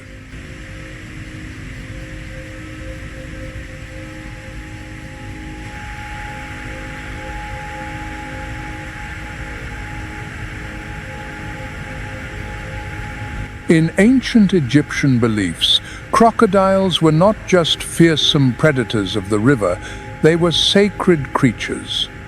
They were raised in temple pools, adorned with jewelry.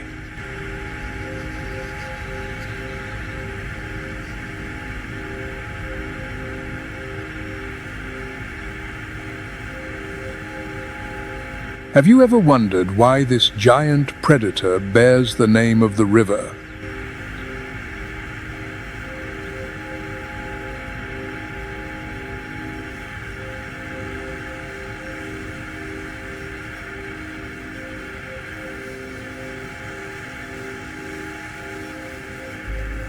More than 2 centuries ago, European naturalists first encountered this colossal crocodile along the banks of the Nile.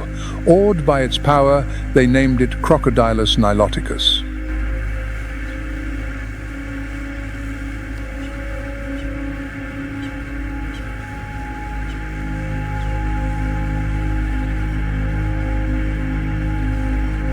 The Nile crocodile is famous for its enormous size. Adult males can be up to 20 feet long and weigh over 1,650 pounds.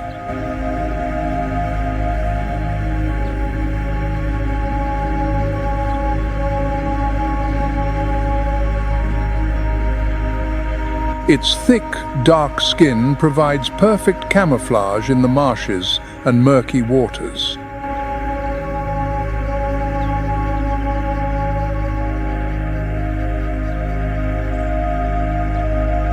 The survival of the Nile crocodile depends on its ability to hide and the precision of its ambush.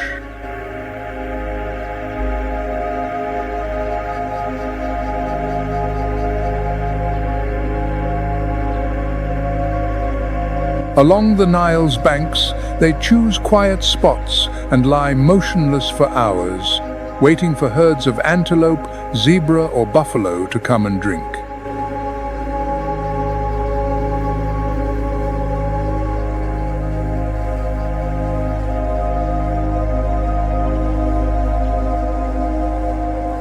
When the time is right, they launch from the water with lightning speed, clamping down on their prey with a bite force of up to 16,000 newtons. It is the crushing power of a moving steel press.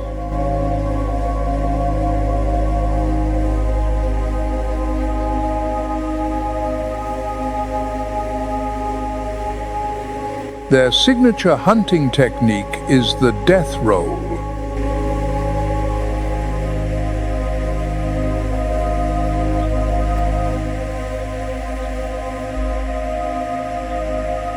Once the prey is captured, the crocodile spins its body violently underwater, disorienting the victim, breaking its bones, and tearing it into bite-sized pieces to swallow.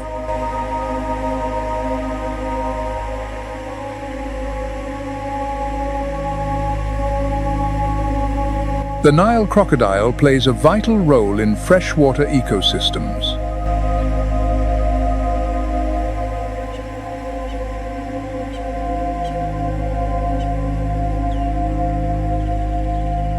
They regulate herbivore populations, remove carcasses and sick animals, reduce the spread of diseases, and help maintain ecological balance.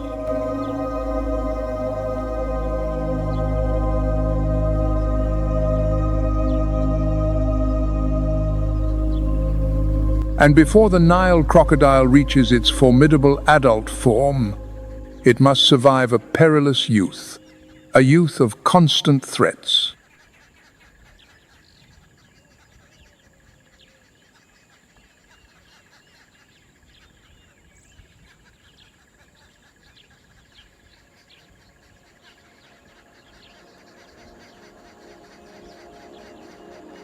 As the water stills after the crocodile's strike, the shoebill quietly appears, standing motionless like a stone statue, waiting for the perfect moment to strike.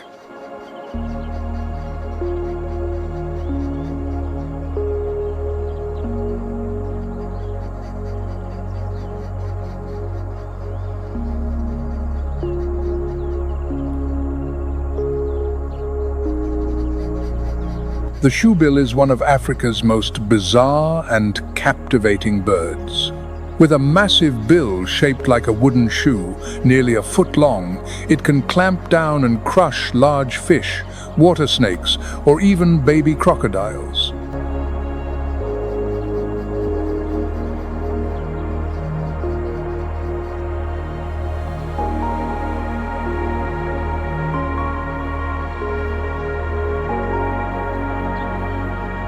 Its habit of standing motionless for hours in the swamp makes the shoebill look like a living statue, a perfect hunting strategy for ambushing careless prey.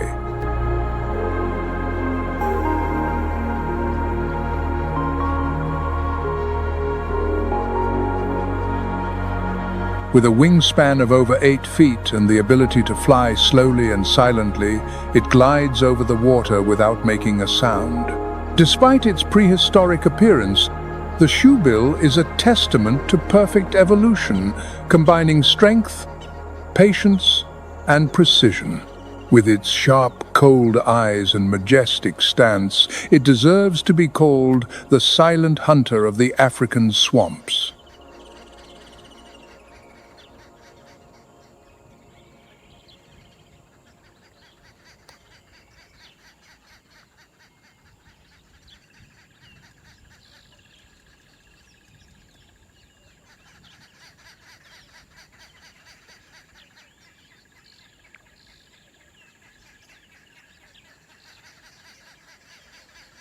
Its greatest enemy is not the shoebill, but another silent hunter of the Nile monitor.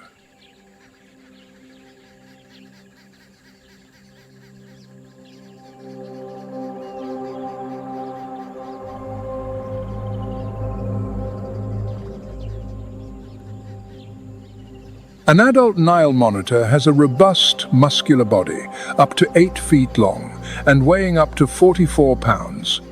Its thick, scaled skin has a yellow-green spotted pattern, providing perfect camouflage.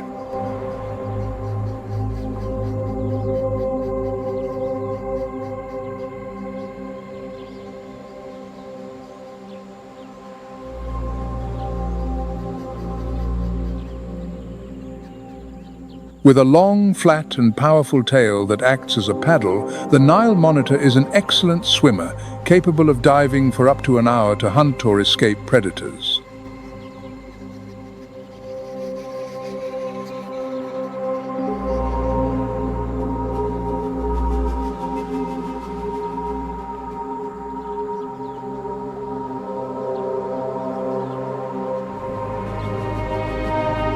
Notably, the Nile monitor is known as an arch-nemesis of the Nile crocodile, frequently sniffing out and raiding crocodile nests to eat the eggs.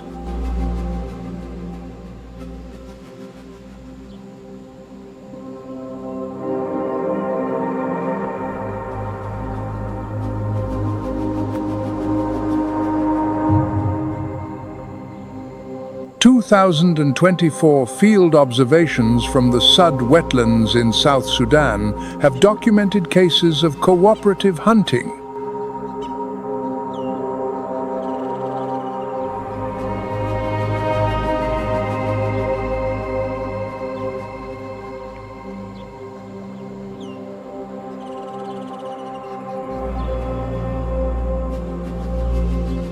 While one monitor distracts the guarding mother crocodile, another sneaks in to dig up and eat the eggs.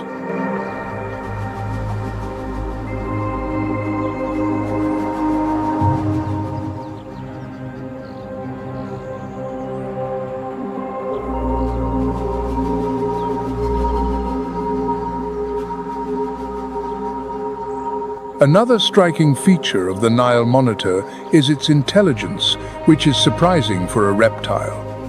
It shows signs of coordination, task division, and problem solving.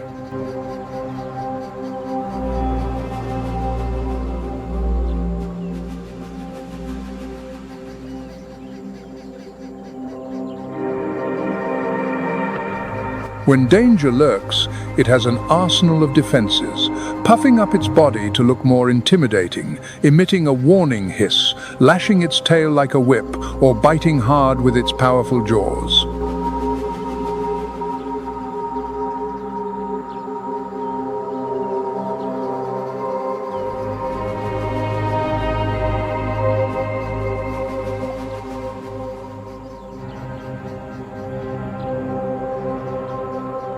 Ecologically, the Nile monitor helps regulate populations of small animals, young crocodiles, and large insects, maintaining biological balance throughout the Nile basin.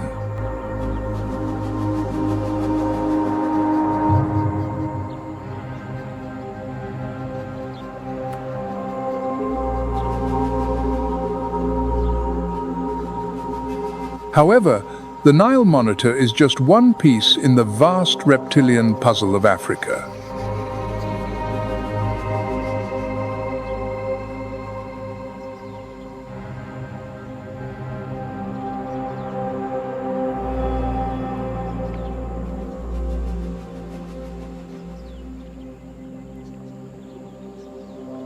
The continent is home to hundreds of lizard species, from the colorful agama lizards basking on rock walls to the small geckos hiding in crevices at night.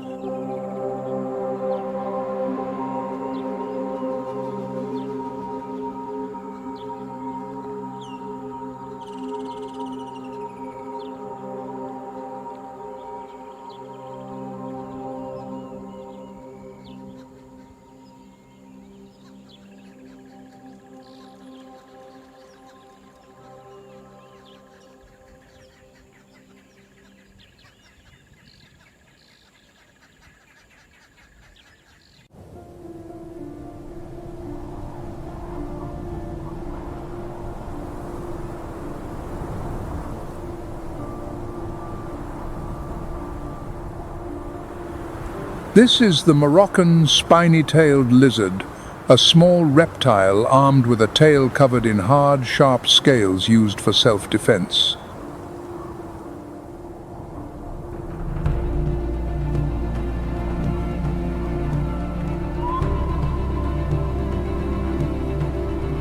It lives in the Sahara Desert, where daytime temperatures can exceed 122 degrees Fahrenheit, while the night plunges into cold, a place where furnace-like heat and freezing cold coexist.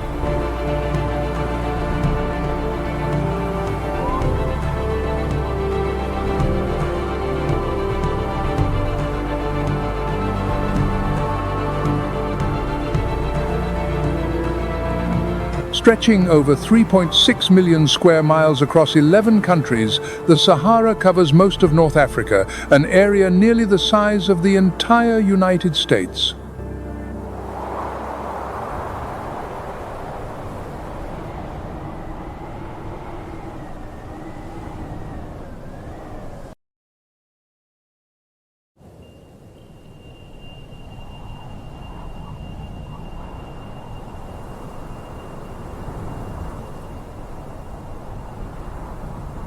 This is not just a desert in the traditional sense. It is a complex tapestry of landforms, from vast shifting sand dunes to barren gravel plains known as regs.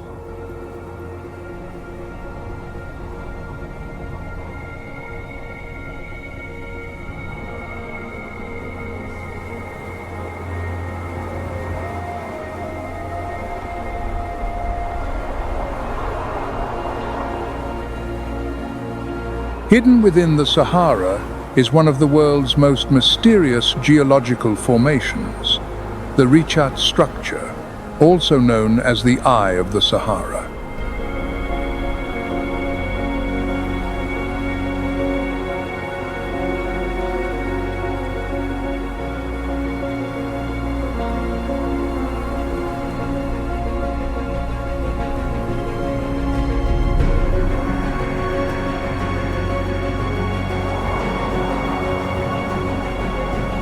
About 30 miles wide, this spiral-shaped feature is only fully visible from space.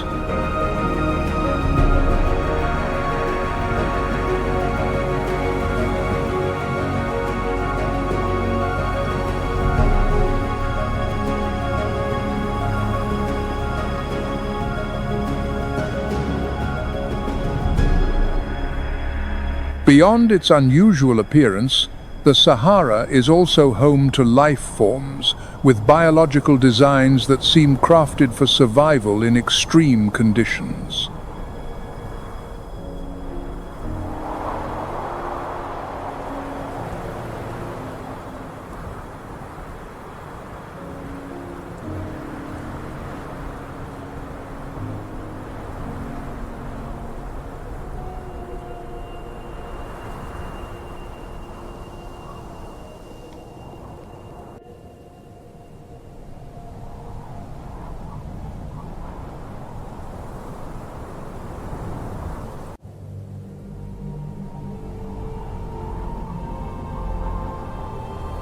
The dromedary camel is perhaps the most obvious example.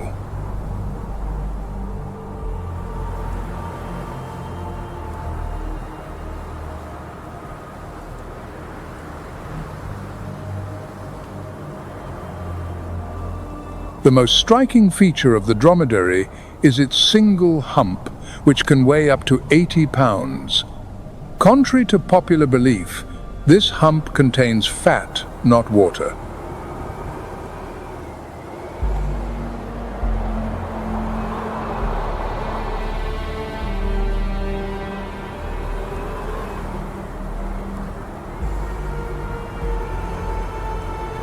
When food is scarce, the camel metabolizes this fat into energy and water.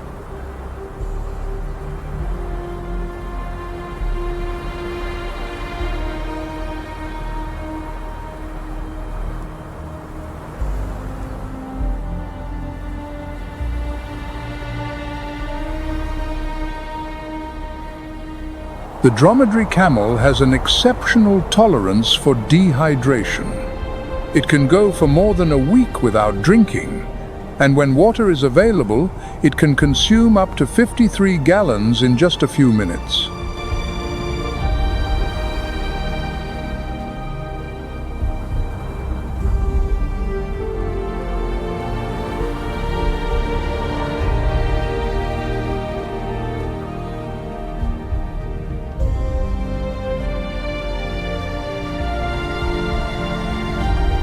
In nomadic cultures like the Tuareg and Bedouin, the camel is not just livestock, it is the center of survival and tradition.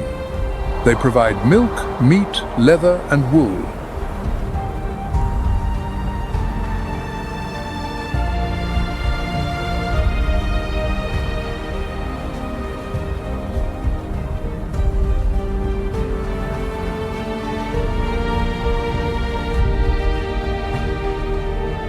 As pack animals, they transport people and goods across vast desert distances. For their adaptability and versatility, they are known as the ship of the desert.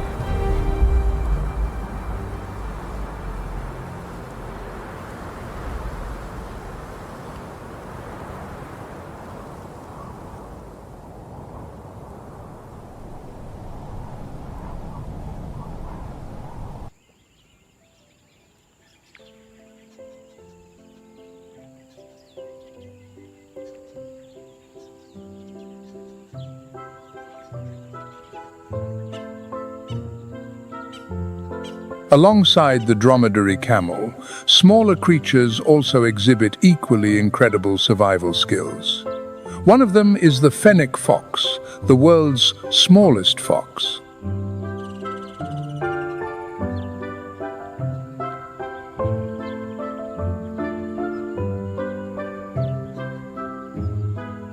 The fennec fox is nocturnal. It avoids the sun by resting in deep burrows dug in the sand. These burrows can reach depths of 4 feet and cover an area of over 100 square feet.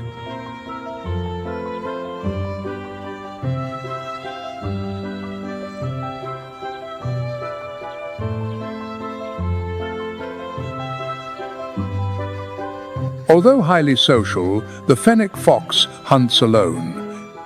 Its diet mainly consists of insects, small reptiles, rodents, bird eggs, fruits, and roots.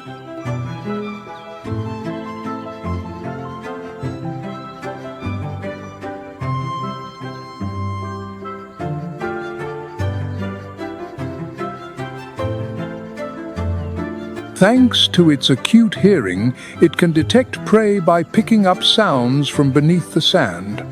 Once the location is identified, the fox quickly uses its paws to dig and catch the prey.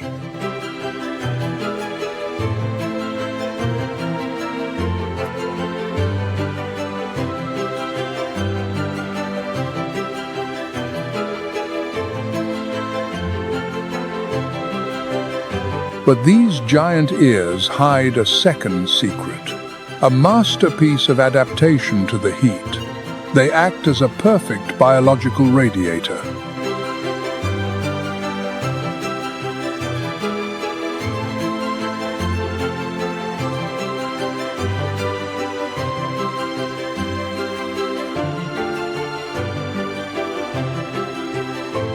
With a large surface area and countless tiny blood vessels close to the skin, these ears allow blood to circulate and release excess heat into the surrounding air, helping the fox to keep its body cool in the scorching desert heat. It's a two-in-one solution for both hunting and survival.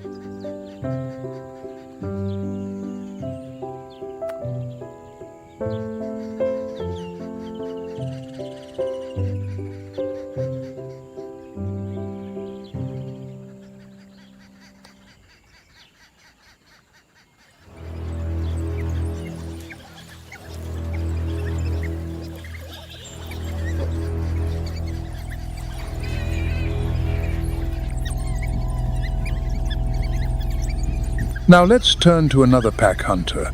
They hunt with greater precision than lions and may be the most effective hunters in the African wild, the African wild dog.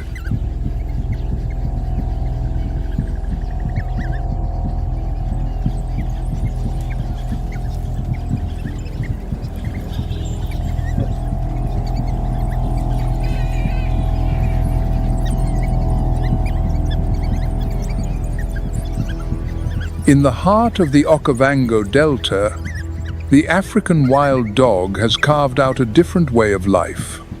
Not as powerful as the lion, not as stealthy as the leopard, they win through connection.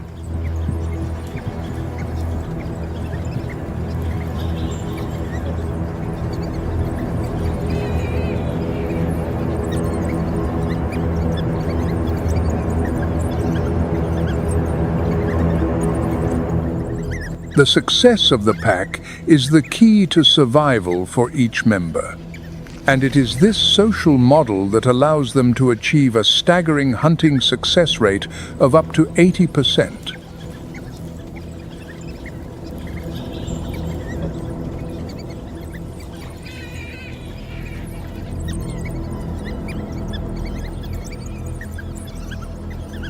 They are not large, averaging only 44 to 66 pounds, but their long legs, deep chests, and relatively large hearts allow them to run for miles without tiring.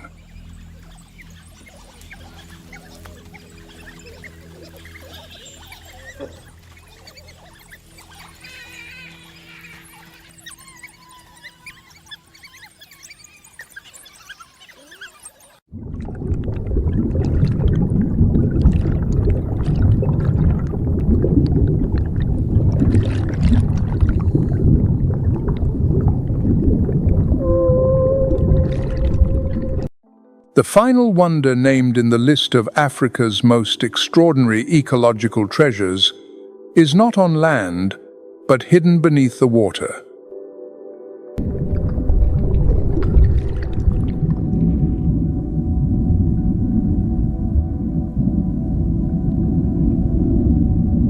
This is the Red Sea Reef, the continent's only and most remarkable marine wonder.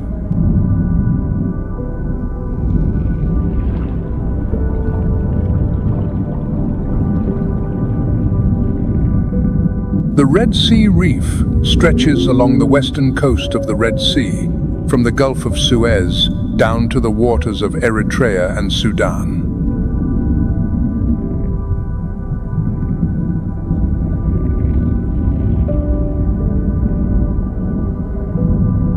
The Red Sea is one of the few marine areas in the world formed by the rifting of two tectonic plates.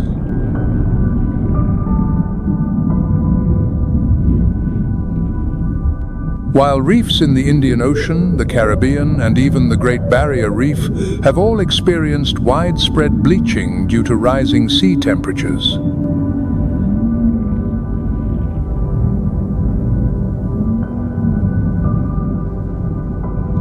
The reefs in the northern Red Sea have shown a remarkable degree of resilience.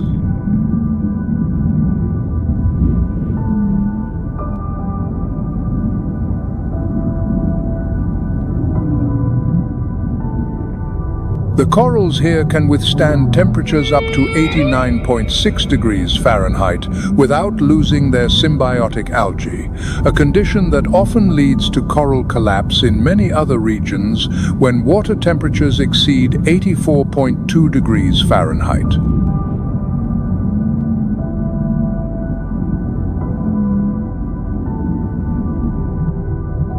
For this reason, researchers have dubbed them supercorals, a form of coral with exceptional heat resistance.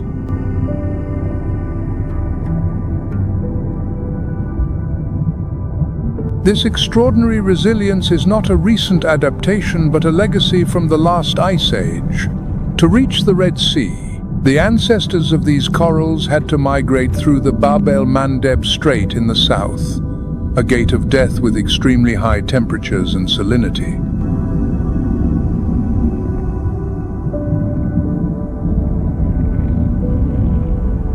Only the hardiest coral individuals survived that grueling journey. Thus, today's supercorals are the descendants of those elite survivors, carrying a heat-resistant genetic makeup forged over thousands of years.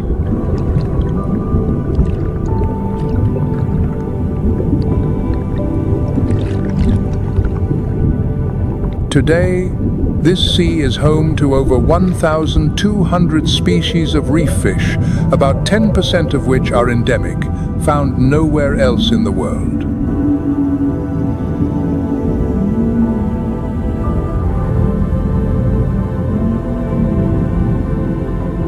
The waters of the Red Sea are so clear that sunlight can penetrate to depths of 100 to 130 feet, providing energy for the photosynthesis of the symbiotic algae, the primary source of nutrition for the corals.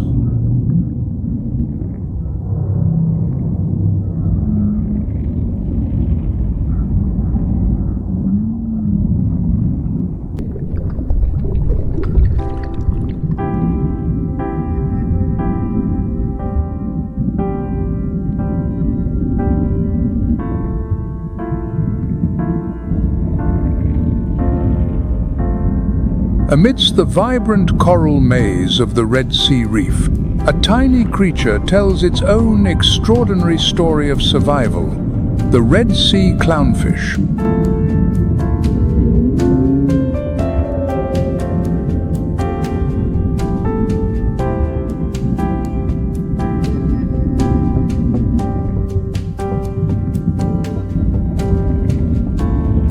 With its bright orange-yellow body and two bold white stripes, this fish is a living example of the power of adaptation and biological evolution.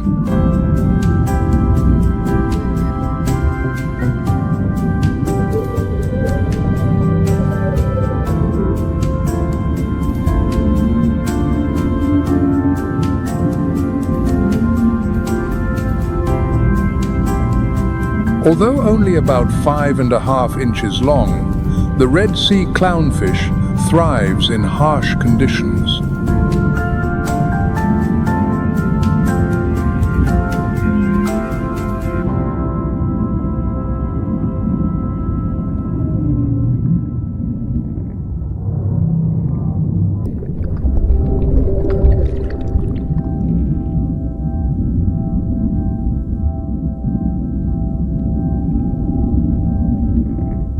Unlike the colorful reef fish, the dugong captures attention with its quiet presence, steady movements, and enduring nature.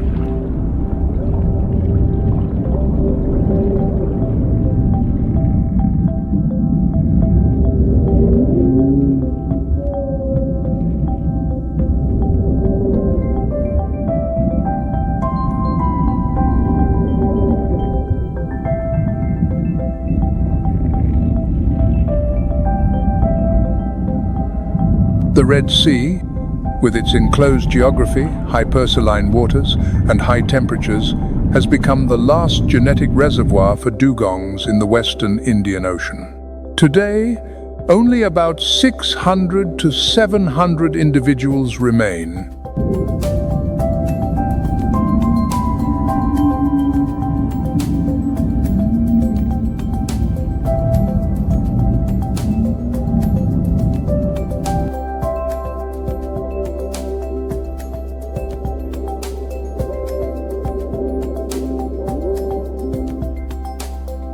As a strict herbivore, the dugong is entirely dependent on the seagrass meadows in shallow, sunlit coastal waters. In the Red Sea, they show a clear preference for narrow-leafed seagrass.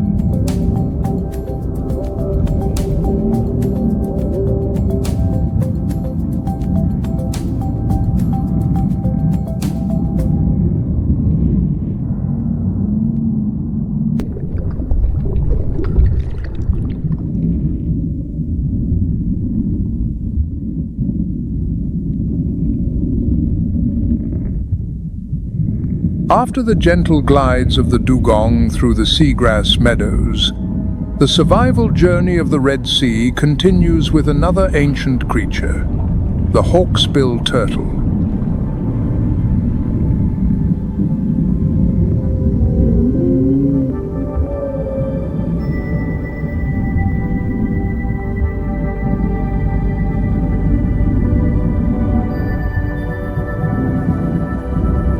Unhurried and solitary, this sea turtle quietly protects the life of the coral reefs in its own way.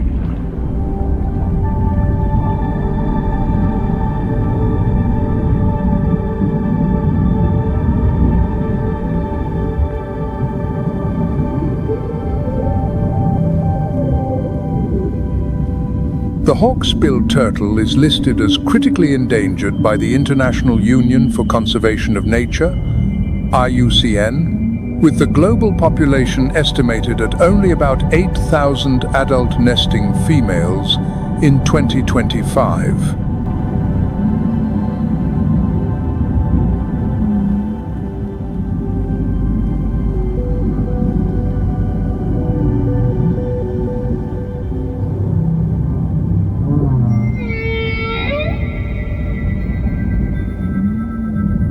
However, in the Red Sea region, their nesting density is significantly higher. Recent surveys have recorded over 1,200 nests on Saudi Arabia's Farasan Islands alone.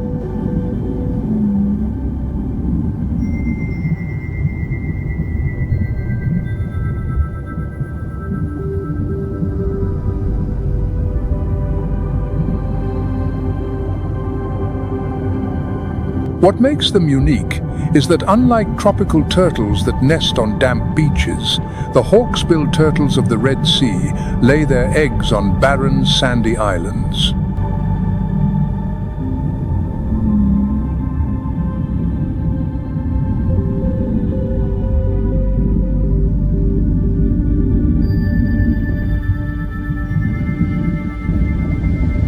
Where temperatures can reach over 113 degrees Fahrenheit and rainfall is extremely scarce.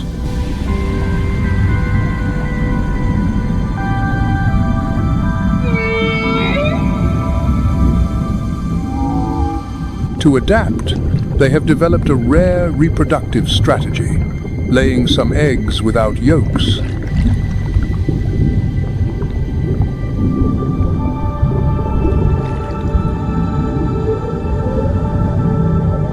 Although these eggs cannot hatch, they are thought to act as natural water sacs that help maintain moisture in the nest.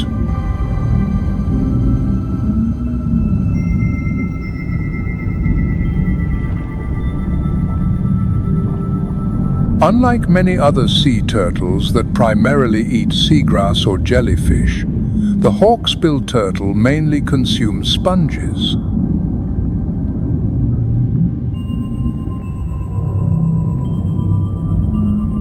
By eating sponges, The hawksbill turtle indirectly maintains space and access to sunlight for the corals.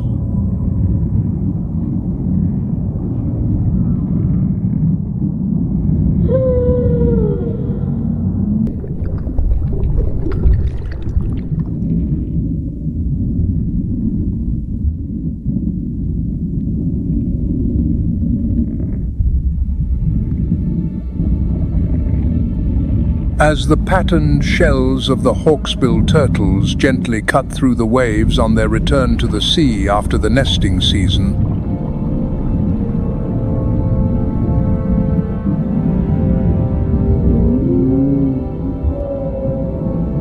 another ecological icon of the Red Sea silently patrols the deeper waters, the grey reef shark.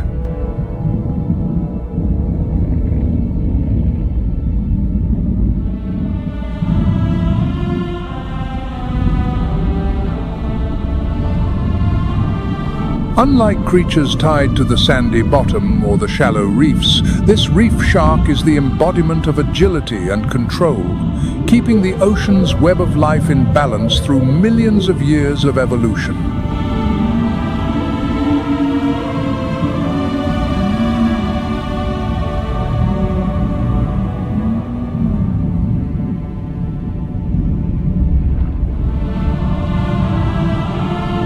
As a mesopredator, the grey reef shark helps regulate the populations of smaller fish species, removing the weak or unhealthy, thereby maintaining ecological balance across the entire reef system.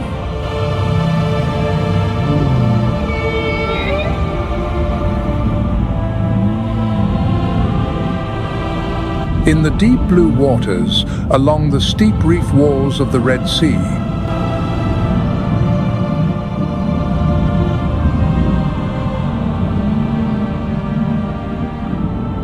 the grey reef shark glides near the cliff face, using the currents to save energy before launching out of the shadows in a lightning-fast attack.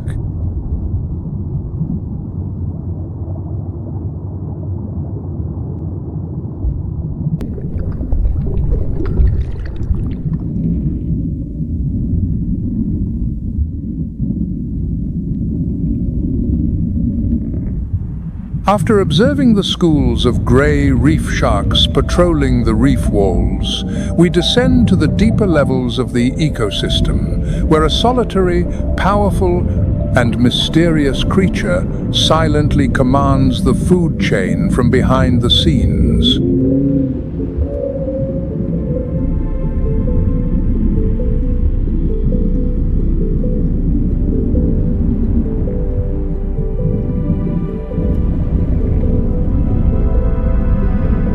This is the tiger shark, the apex predator of the Red Sea, an ancient predatory icon whose lineage dates back more than 60 million years.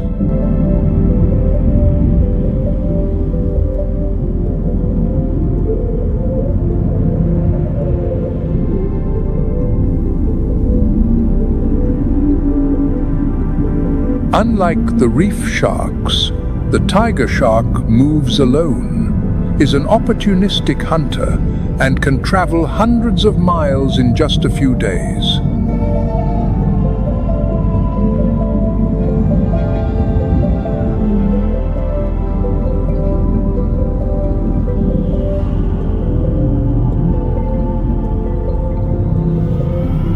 As night falls on the Red Sea, the tiger shark silently rises from the abyss like a prehistoric ghost.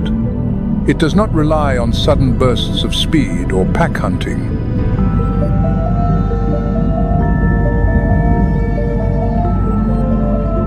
Instead, it moves with a silent determination.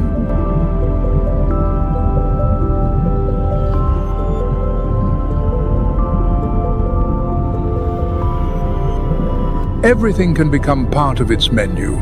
Sea turtles, dugongs, rays, smaller sharks, seabirds, and even drifting carcasses.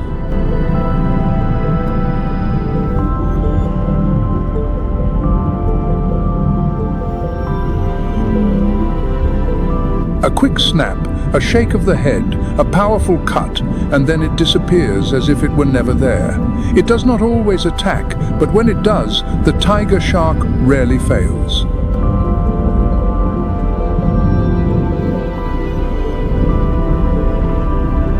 Although their image is sometimes controversial due to rare encounters with humans.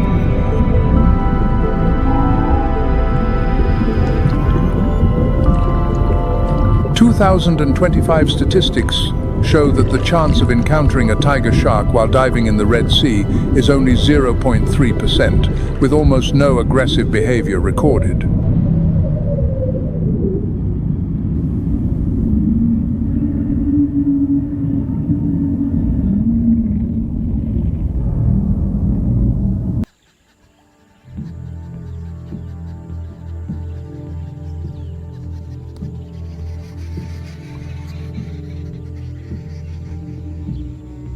The wild nature of Africa, where wonders seem to step straight out of the Bible, paints a majestic picture of dust, flesh, and light.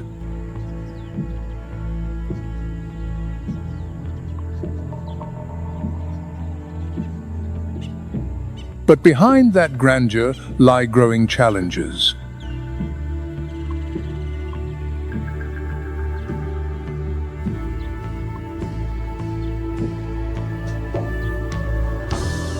Mount Kilimanjaro has lost over 85% of its ice since 1912, while the forests at its base have shrunk due to logging and mass trekking.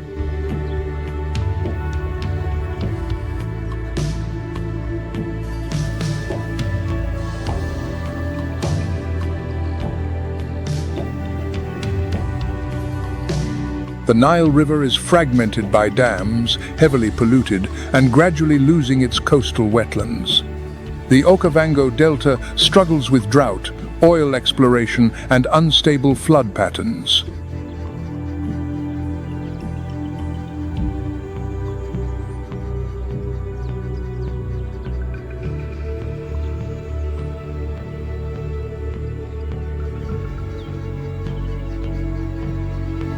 The Sahara continues to expand, desertification swallowing its green fringes.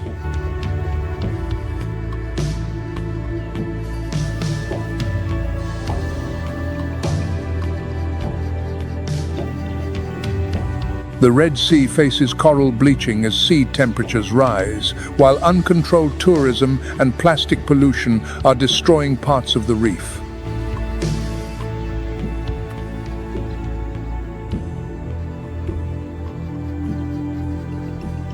To protect the Great Migration, the Masai Mara Conservation Center in 2024 adopted the Earth Ranger monitoring network along with LoRaWAN technology.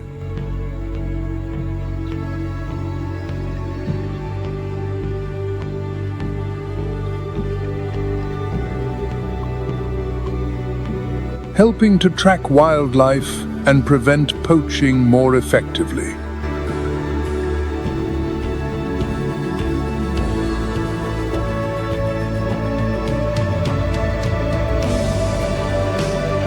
On Kilimanjaro, although more than 85% of the ice has disappeared since 1912, reforestation programs at the mountain's base and visitor management efforts are being intensified.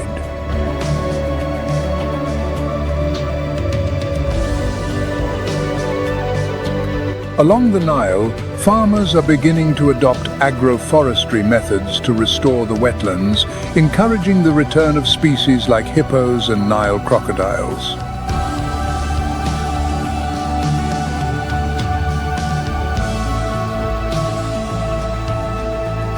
Amidst the changing rhythms of nature, every small action from the community contributes to a greater change.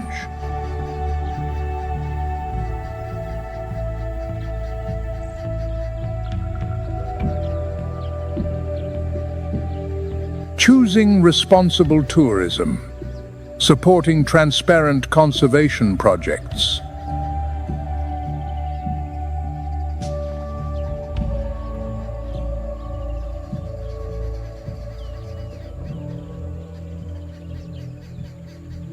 And reducing waste and practicing sustainable consumption are ways we can help protect the Serengeti, the Nile, or the Red Sea without leaving home.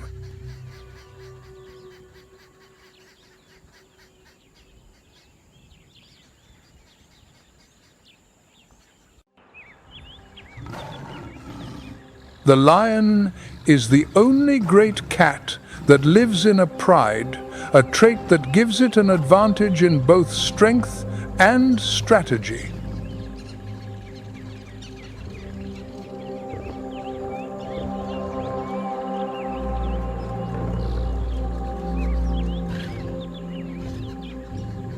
A male can weigh over 420 pounds, while a female can reach speeds of up to 50 miles per hour.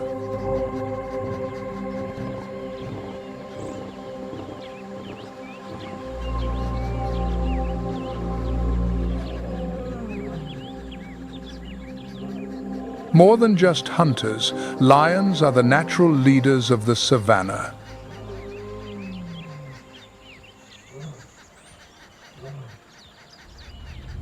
They cooperate seamlessly with clear roles. The females hunt, the males protect the territory, and the young are cared for by the entire pride.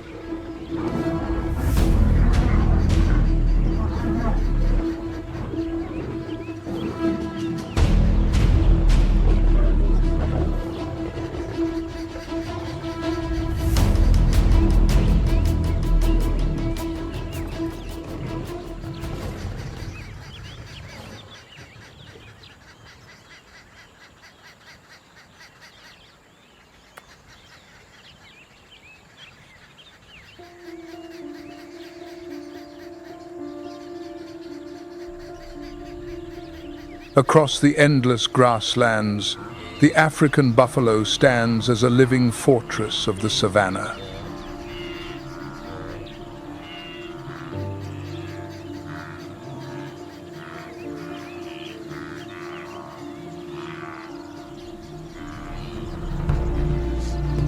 An adult can weigh from 1,300 to 1,750 pounds, with a solid frame and curved horns that act as a natural shield.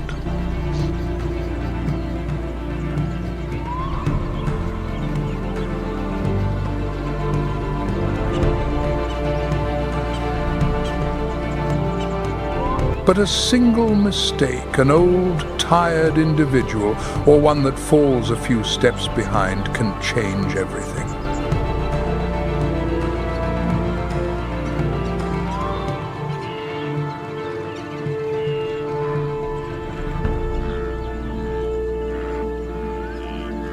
The pride of lions spots the weakness, and the chase begins.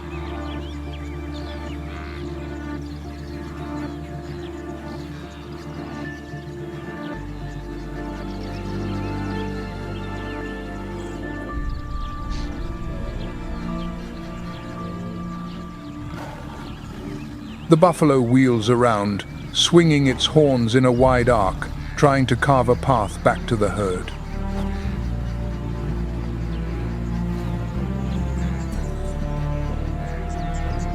However, the lionesses have closed in from behind, staying clear of the dangerous horns and focusing on the flanks and shoulders.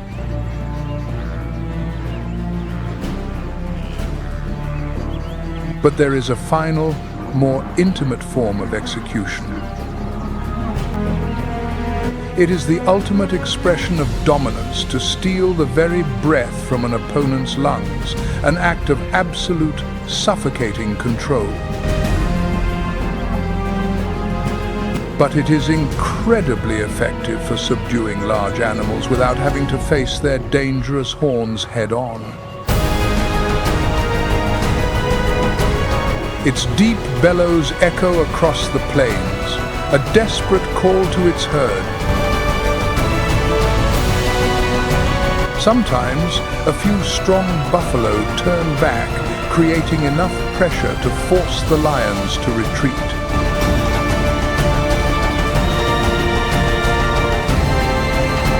But most of the time, The herd is too far gone, choosing to maintain its safe formation.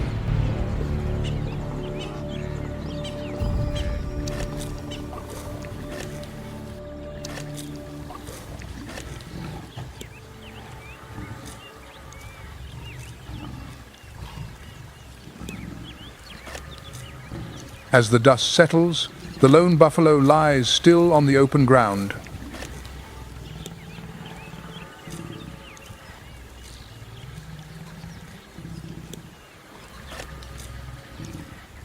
A reminder that just a few seconds out of sync can leave no room for the slow. Beneath the vast skies of South Florida, battles for survival unfold daily. The blue eyes of a Florida panther track a herd of white-tailed deer.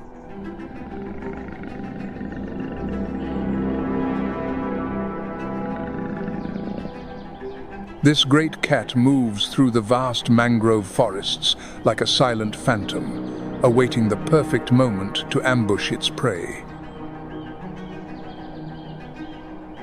In the saltwater marshes, the American crocodile glides in silence.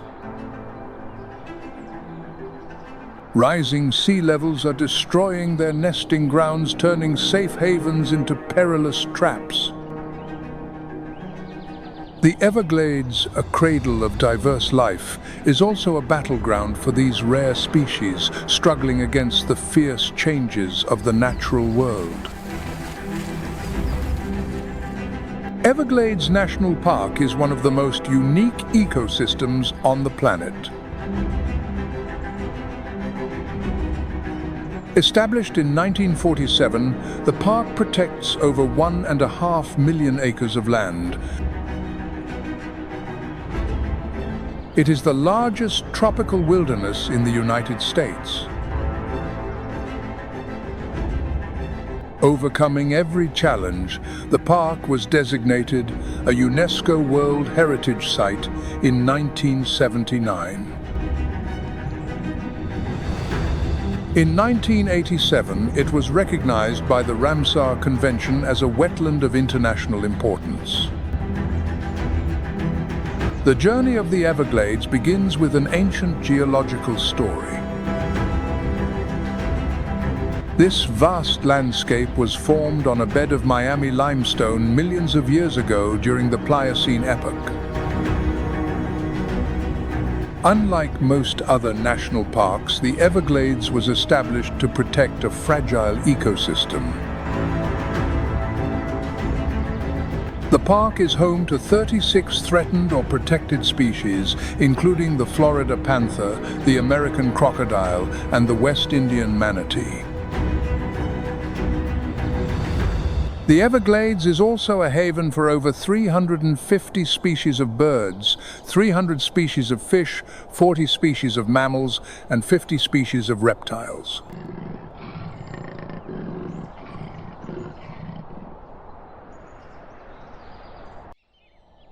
Two of the 9 recognized ecosystems of the Everglades are the freshwater sloughs and the marl prairies.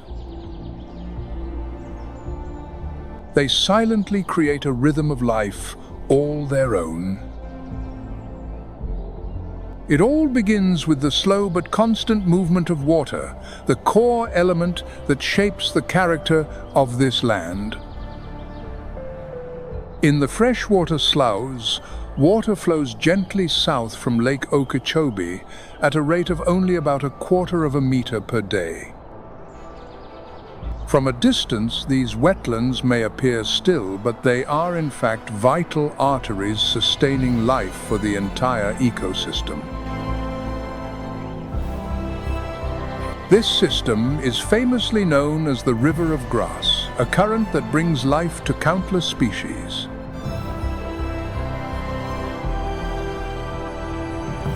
The marl prairies, in contrast, tell a different story.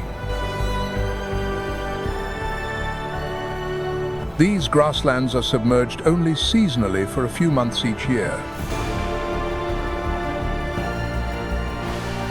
Both of these ecosystems not only provide a habitat, but also act as natural reservoirs.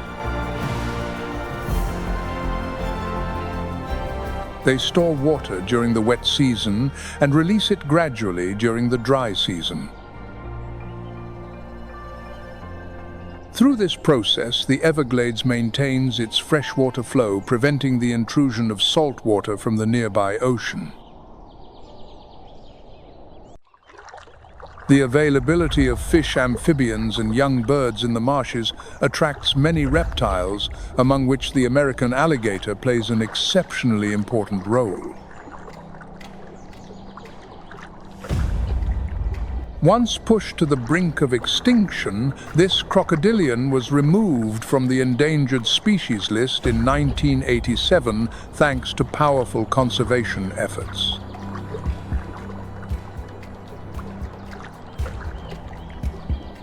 There are now approximately 1.25 million American alligators in Florida, most living within the Everglades region.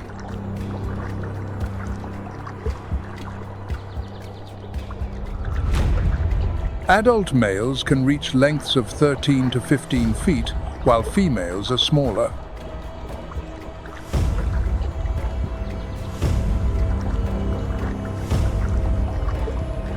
In South Florida, however, both males and females tend to be smaller.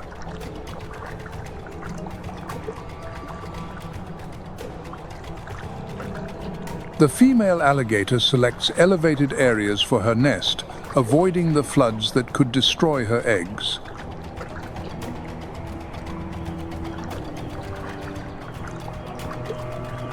The nests stand about 3.5 feet high and are meticulously guarded by the mother throughout the incubation period.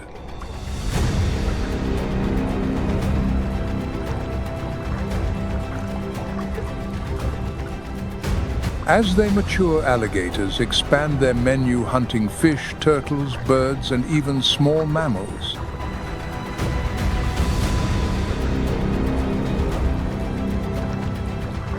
For larger prey, such as the white-tailed deer, the alligator employs its famous death roll technique. They spin continuously, tearing flesh and disorienting their prey.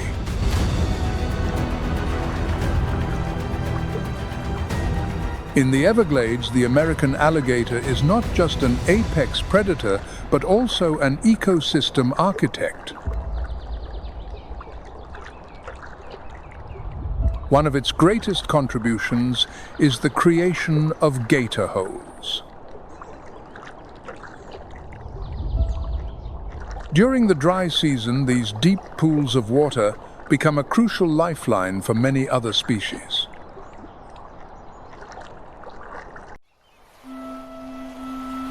In the still waters, the great blue heron stands as a living emblem of the ecosystem.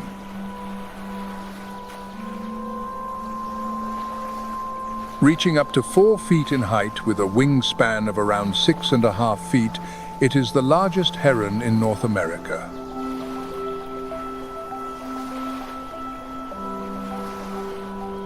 The freshwater sloughs are the ideal hunting grounds for these magnificent birds.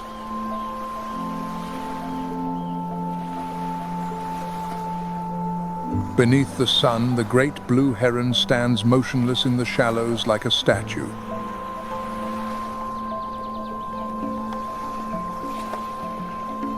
Its long legs and waterproof plumage allow it to move without making a sound.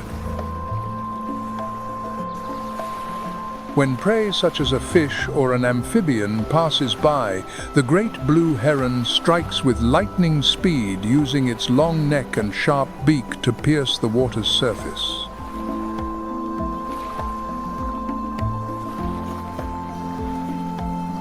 With this specialized skill, the great blue heron's hunting success rate in the freshwater sloughs reaches between 60 and 70%.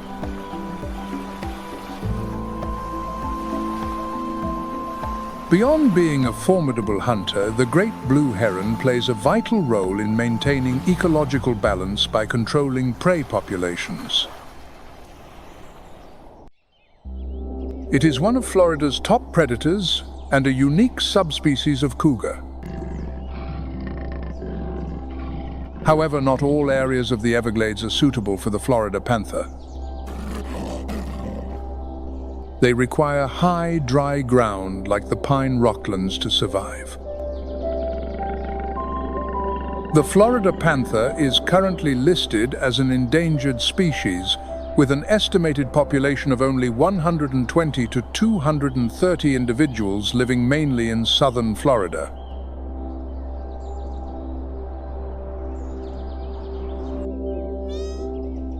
Their primary prey is the white-tailed deer, which makes up 70 to 90% of their diet due to the abundance of deer in the region.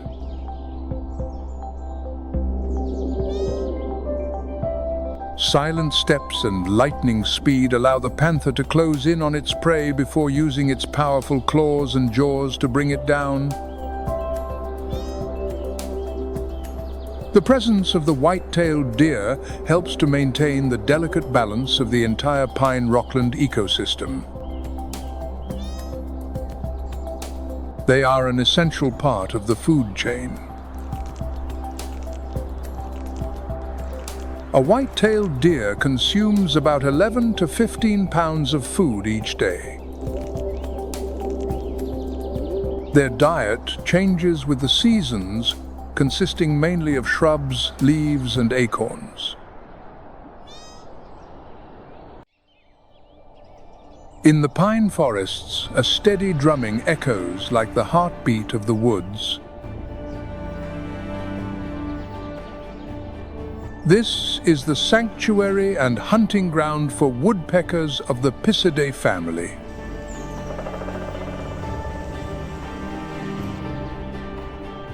The red-cockaded woodpecker forages for food by drilling into tree trunks.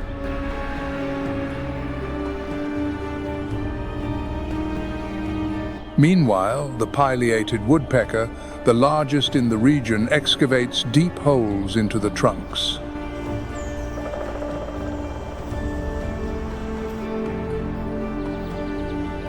The cavities they create are not only used for nesting, but also become shelters for other animals.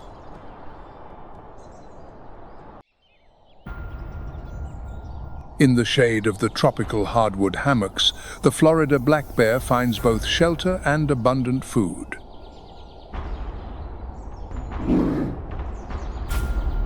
This is a distinct subspecies of the American black bear, with a population estimated at around 4,000 individuals in Florida as of 2023.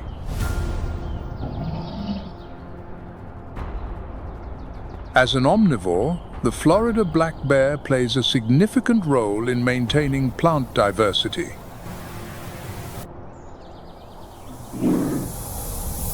They consume fruits and seeds from more than 20 different plant species.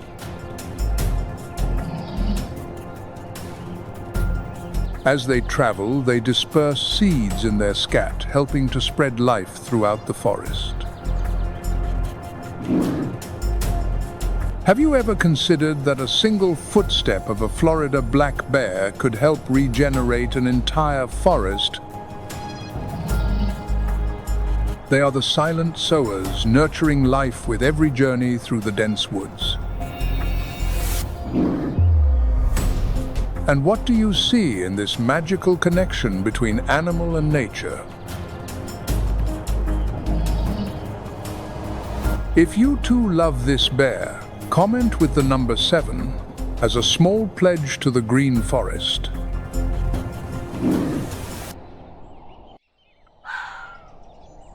Not confined to the hardwood hammocks, the gray fox roams throughout the Everglades, displaying its remarkable agility and adaptability.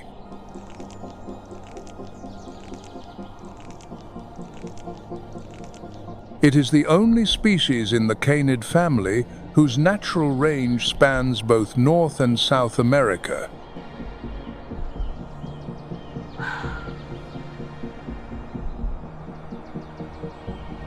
One of the gray fox's most striking features is its incredible climbing ability.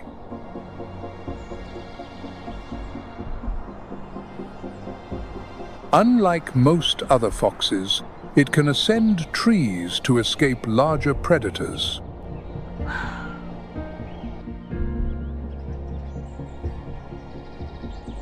In the understory of the tropical forest, the northern cardinal begins its nesting season from late winter to midsummer, choosing dense shrubs for safe cover.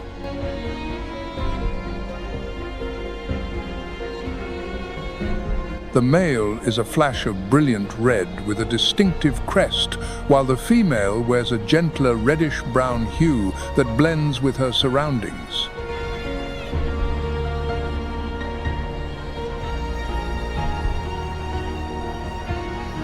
Its cheer, cheer song echoing through the forest not only marks its territory, but also enriches the ecosystem's symphony.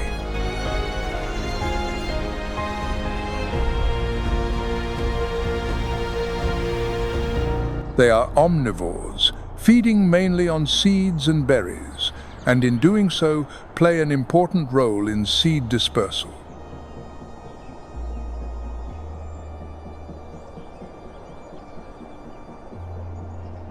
During the breeding season, they supplement their diet with protein-rich insects to feed their young, helping to control pests and protect the vegetation.